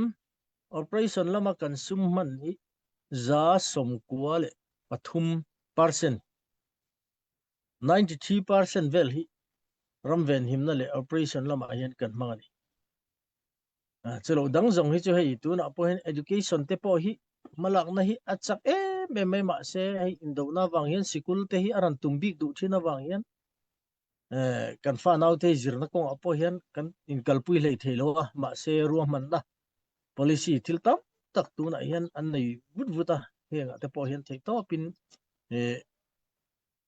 in tran pui chowa thei to pan chu kha chu kan tum chho zela ni zan lam ate po ngo chen kha chu rel ania chawangin in lapoi mo don chawa kan rin chan don chawa aram chu om ta chu hei heti te me hi kan ne tu na phei chuan in ti han lu ti la ani si pe tan ta chuan tu nge anu le pa Peter putar hi tu nge chom tong ti kha ni deu zel me nu nge kan pui fanau chomang ti kha ni chho deu zel to wang hian ati thei deu chi a si pe ran tang om deu chi kha chu an tlan tir deu vek zel me heng hi an mani tlan po no kan ram thalai te hi ka ti thina heng revolution te ka han bei tran chho kha chon thalai si pe tur te le heng revolution ran tui mi tam tak khan omani ma se nu le pa te jok hian kan fa te si pe an tran lo na turin game chung ran lut to training tur ran thleng to te po hian ran voi nu le pa te hian ran thema ran dila hian kan ti chuak zela ti chuan kan soi thaya ti hian lo na te hian kan khat zo ta ma ti mai tur hian tam tak te chu kan oma le on nia kan khati zong khan kan soi tak duwa ma se ale lampang zong a chon voi ni han si pai tha tak te ral ma chon tura in pe te hi kan la om zel thobani ti ro kha chu kan soi mai lo tura ngai la thang te nen khan hei tu na hian ke kan pen chawa tu na po training hi ni som ni panga chhovel a hian kan tan chho do na khatianga te po khan mi tam tak te tu na mun danga ral tlan te ram atianga tlan san mai lo hian ral vaka le vado kha thi na vani kher chuang lo wa kan sei fo thi na kan ram thalai thi tu na ram ta na martar thi te ai hian enga mo mai wanga thi hi he revolution chu pan an tam te izo chu wangin thi na the chu kan thu ni lo chu wain kan thei ve lai chung le kan hun tanin azirmia wanga heng revolution a mi puite zalen na tura kan zalen na hum him tura ran ni ram tur po hian kan som le mal do kan chan vo hi hei hi chu kan chan vo ni tia kan hum ngam lo chuan tu man in rem na po min zia pui lo ti hi tu la chu ka sai tam khom maya chu wangin kan chevel mi te kan na ma heng federal democracy a kan chan vo kan zalen na chang tu hian kan thian te hen ral thoman ken chon kan kengam ve tur ani anti ang kan ti ngam lo chuan mi thu hoi kan om re chu wangin an ti ang kan ti ngam ve zel in ngam chu kan ngam ani kan ti ngam chho ve zel hian in rem na min ji pui don chok chu tiang lo chon an thu noi am sa kan ni chu wangin khatiang tur chen khan kan tran ho atul si a chu wangin in tha tham lowin thei to pi chu zelang be zelang ti kha kan sei le du ni mai sela thang ya ka lo me kan vice president pulom zuala tu saro pui tak zona thatak mai fia ta kinaram sang thaya alongom le mai ole hun nung lamani to ti chuanin tuna chuanin mi pui le ramta na thu cha kan vei zong soina hun anianga chumi ma te in clear tu mi pui te thanem ngai na kan som le du hai kan nung screen a number oma zel na tur khongai takin iramtan kan ramtan fe chuak raldo me luchum ban chum po huama nunna tha pakal te ta na ho iluang chuak le ngu thei to pin kan rem cha nang to chop senga point thil tam takati theini dollar nga point mo dollar som point chu tiang chia chu ni somni somthum ti khan kem lo om lo ramta na thok tu kan ram kan mangai na kan ni pui kan si pe te kan mangai na kan om buna tanga kan rem cha nang to kan lan ti ri kan ti ma mo ni chuwangin luang chuak le ngu ti kan som ani ole tu na chuanin japan ram atanga min thut pui tu pu som ne na tang thu cha a vai zong te le mi pui ta na sia tu rom poimot ati te an soi sela ti chuanin chutia kan resource person pathuminan soi zo nuwa report sum report kan te nga ti chang kan hun kan ti top don nia tuna pu so ngai lo ko ang pu moderator ka lo me de hun te alo hei dar kan ni don lai kan lo dei to sei lo tối thì ang bera rot soi ka tum don nia hei kan ngai thang tak ang khanin HBO hianin sarkar budget khatianga ho samia si lo hian mi pui rong bol na zirna lamte fiselna lamte angai poi mo a voinia kan sipai nunna chan to te kutwal lei cham liam tuar te hi angai poi mo em ma kan re thei em chung hian hei kan fiat ang khanin sipai tang mek te po stipend pek da tur te angai to ma la mek ani chu wangin ichina kan ngai thang khan enga mon lek chan chin kan fiat tlan chet doi lampang hi chu iti to lo mi pui revolution ani ang hian kan foi tu te hian atianga atimi ngang lo khachu anti lui don lo asilai va buan kher lo pon ti tur tam ta om chu wangin mi pui revolution mi pui ma khwa public service ngai poi mo HBO CDF ngo ramani chu wangin rala tanga lawa ral cheya anti TV la zam chet vak vangi chu ti to lo wila ti kha gai som dowa atira kan din tir me vel khan wal ngo ram om lo ya na sataka min aw min be tu te point tu na chuan wal ngo ram om sorry tu na chuan wal ngo ram om amaro chu self determination ma niaro in rel kan tumna kan be seina ang chi kha min la fiat thiam pui lo chaw ania henga point ma son na tam ta kan nei ton ka ria heng de po hi kanau federal sarkar in kai huai na kala thil anilova ke mani chaw kan nilova una lo kalanga eng ta po hi in fiat thiam na thuk tak nen lungruang takin hun kan le pang nge yang ti hi karinga chu wangin tun huna hian thei to pa kani so nge min power se pai lam po kani ti chakangai ni kan ti kha tun noa kan tum kan be se yang chi te takka kan lo lin theina tur chuan der dep tak anei lo tak ang hi chu khoya ma kan thu hi atlang tak don lo point kan tho pui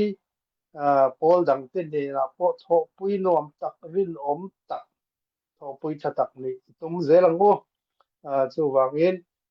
tuna kan chale du chu keimani Chinland Council tan chau po kaw lo kan u nau CB ta da po CB supporter te po kha ei top chhoru mani group kan support te ne na khanin kalau ti ram to ko pe to lo top to in ti san noi wai chi lo kan revolution he alak lo in ban sana kut in kwang kwa san chi lo thei top chhoru kan pui ro sum zong at thei sum zong in tha zong at thei tha zong in sin state khop zong in CC chau lo CB supporter te po hi thei top in kang le zol ro tu he kan rol hu na ni thei to patan kan la hu na ni mi te ti tu ra da lo in kan ko in ngat ani kan future kan tu le kan fa te ta ra ni tu ni hun poi mo tak chu ni lung rual takin tu ma vui vai le lung oi lo na zong lovin thei to pin kang rual ang ko in lung rual na tan rual dan thiam hit sak na ni kan ti to kha tu wangin kan ma lo mo na tong kai na nen kan thei to pi chwa ze lang go in kai som do ni kalo me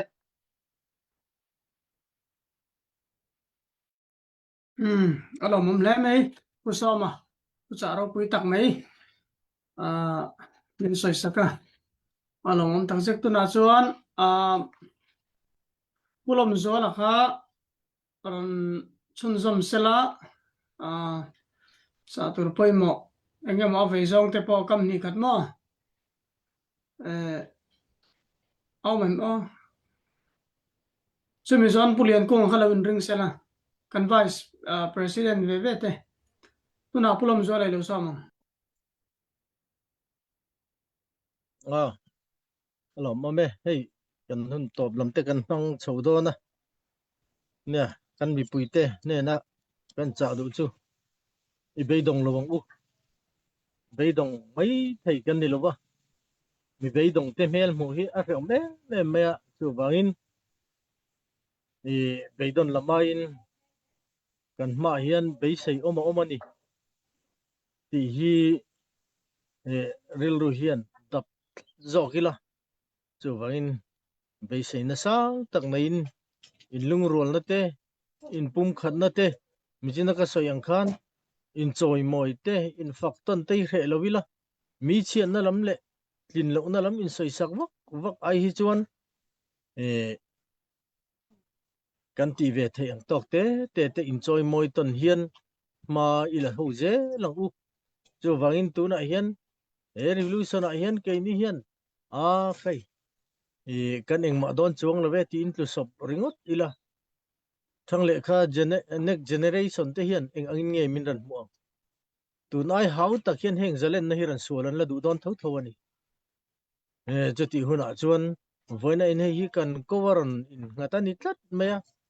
le wangin he kan ram hi pathian po hian min ti zalen na du to ni kamu dan le ka thlir dan mai thina phai chuan eng wange he tianga kan ma son na thei achak lok le ka ti thina ma se keima ni le keima ni hian kan in do dal na salituk te hi pathian hu zong thil hi kan ti tlat ani chu wangin he tiang kan in do dal le kan soi chia kan in beiwak keima ni atlang mi te a pathian fa te a christian fa te zok kan in beiwak te hi kan ma son na pathian tran puina kan don na tur thil tak dal tu ani chu wangin he tiang kong ate po hian ril ru tha puila pathian mal som tlak ril ru tha chu enge ni te po hi ngei tuila zong puila chu tiang chuan pathian hian mal po min soma kan kong te po hi atuang thuzel tura te po ka ngaya chu ka in cha du khop maya ti chuan kan soi fo tong khan tuna mabak thil tam tak malam pon policy le thil tak ti tur kan nei ke mania kan vision ver hrim te po hian tuna hian sang tak hi thengin in ngai hi lo mai la kan tum ero hi chu a hniam lo bani asang ani wangin tum sang tak nei kan kalang chung huna po chon nia tu na kan tiang khan hei ri li pui po sang chi te po thei top chu in ti han fundraising tenen ma min lak puya heng zong ate po hian thei top ran chu zel te u heng kan rama hian sum zon na dang tu na phei chuan om lowa sarkar anga thil budget han siam ut po hi engma kan ti lei thei lowa heng a hian heng taxation tele engama kan sum mu ve na te thei kan rel bol na ni a ma se tiang khop pian pathian hian mal min som henga po hian chawangin thei to phan chula kan tang ho zelanga kan tum hi kan hlen ngei do na ni ti kha mi puite hena po kan sa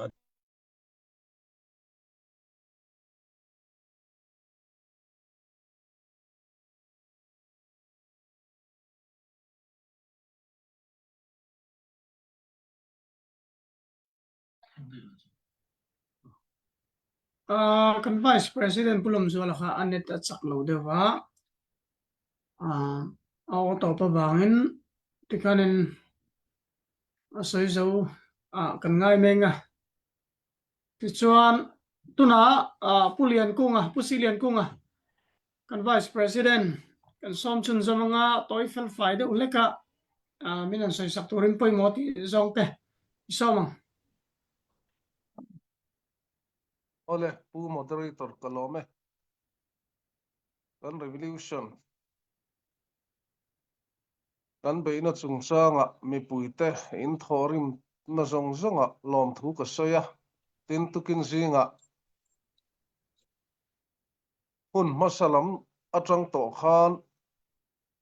tukin zinga kan fundraising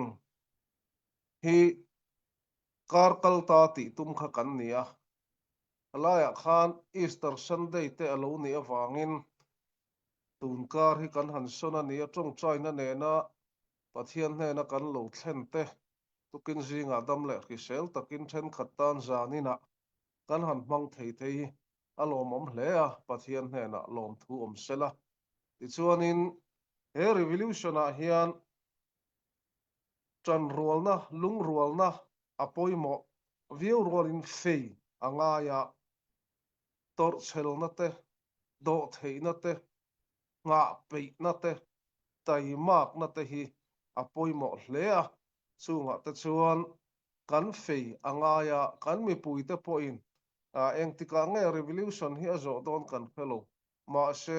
kan hlo thlin hmalo kan beidona chu wang chuan chhel tak le taimat taka kan lati ram kan hlo thlin hmalo chuan angaya ni ti kha kan in fui thar duwa chuanin kan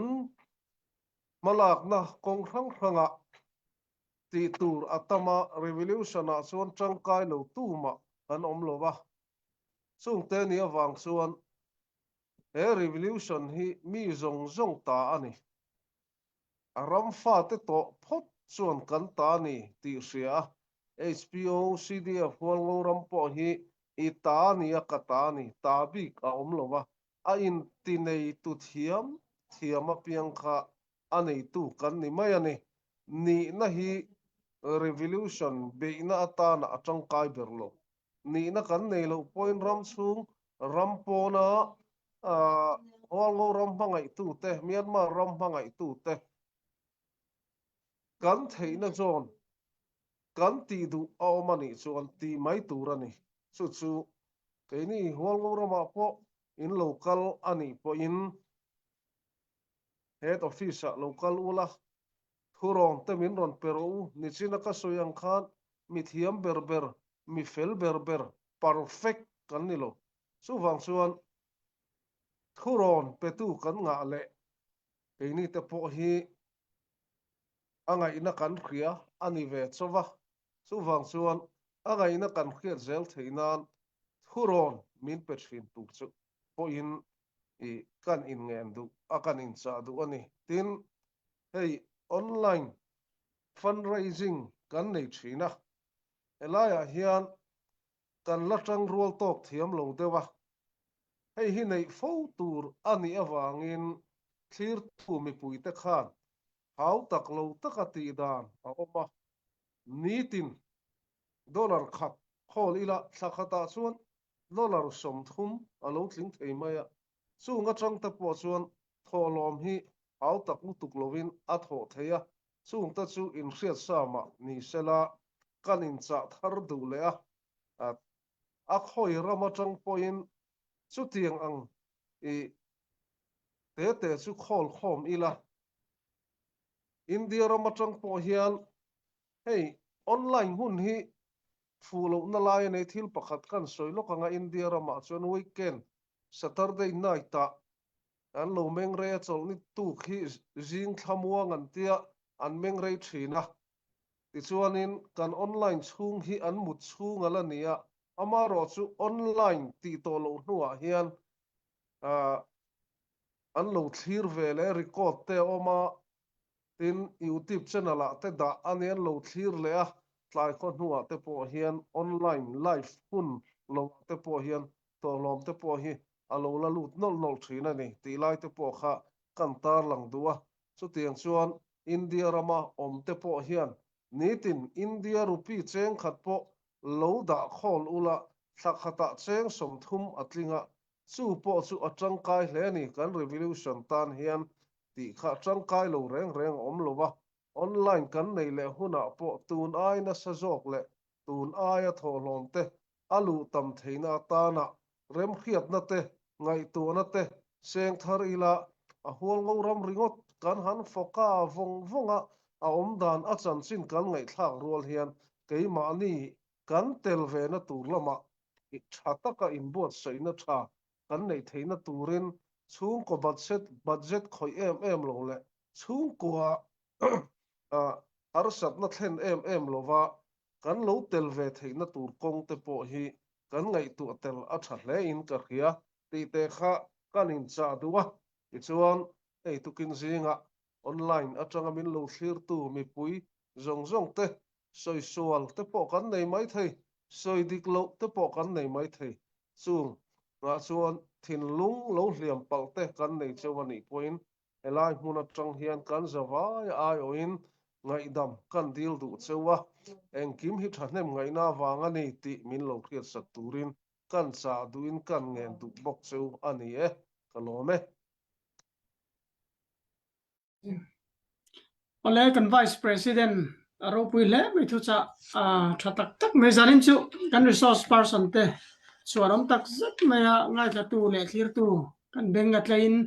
kan da riat lo tam tak kan riat phani ti kha kan tui ni duwa kei ba alom thu kan soi main report toi te ngai thaila puza wa kan so ma ti chanin lom thu soi nen kan khar don nia puza so mang Ole, bu moderator kalome. Ne hei report tur view omlawa amaro chu mithanem ngai tak te ne tang pani khat top nan ne om takania kan dong la thok me hei aro pui na lom me ma kan don angin karon soila zung mai nge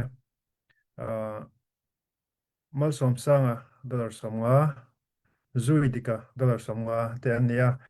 azan ina phal tak maya hetianga ramlat namtan le kan sipai te tan tia ron tho tu te zong chunga khan lom thu kan soi tak meu ni ti kha really pui ka tlain kan soi non le bokani kalome alom om le me zanin abi kin ya luang chuak tu te zong kha aro pui khop me mani rem chanang tok chau mai kan ram le nam ta na klem luom lo tam luom lo luang chuak tu te zong lal pan le tam takin mal som chero se zanin chu thil pakhat kan ti thengil dei me kut ben kha kalau thengil fang me kut ben tam hi aswal lo khop me chuan le pe ka chuanin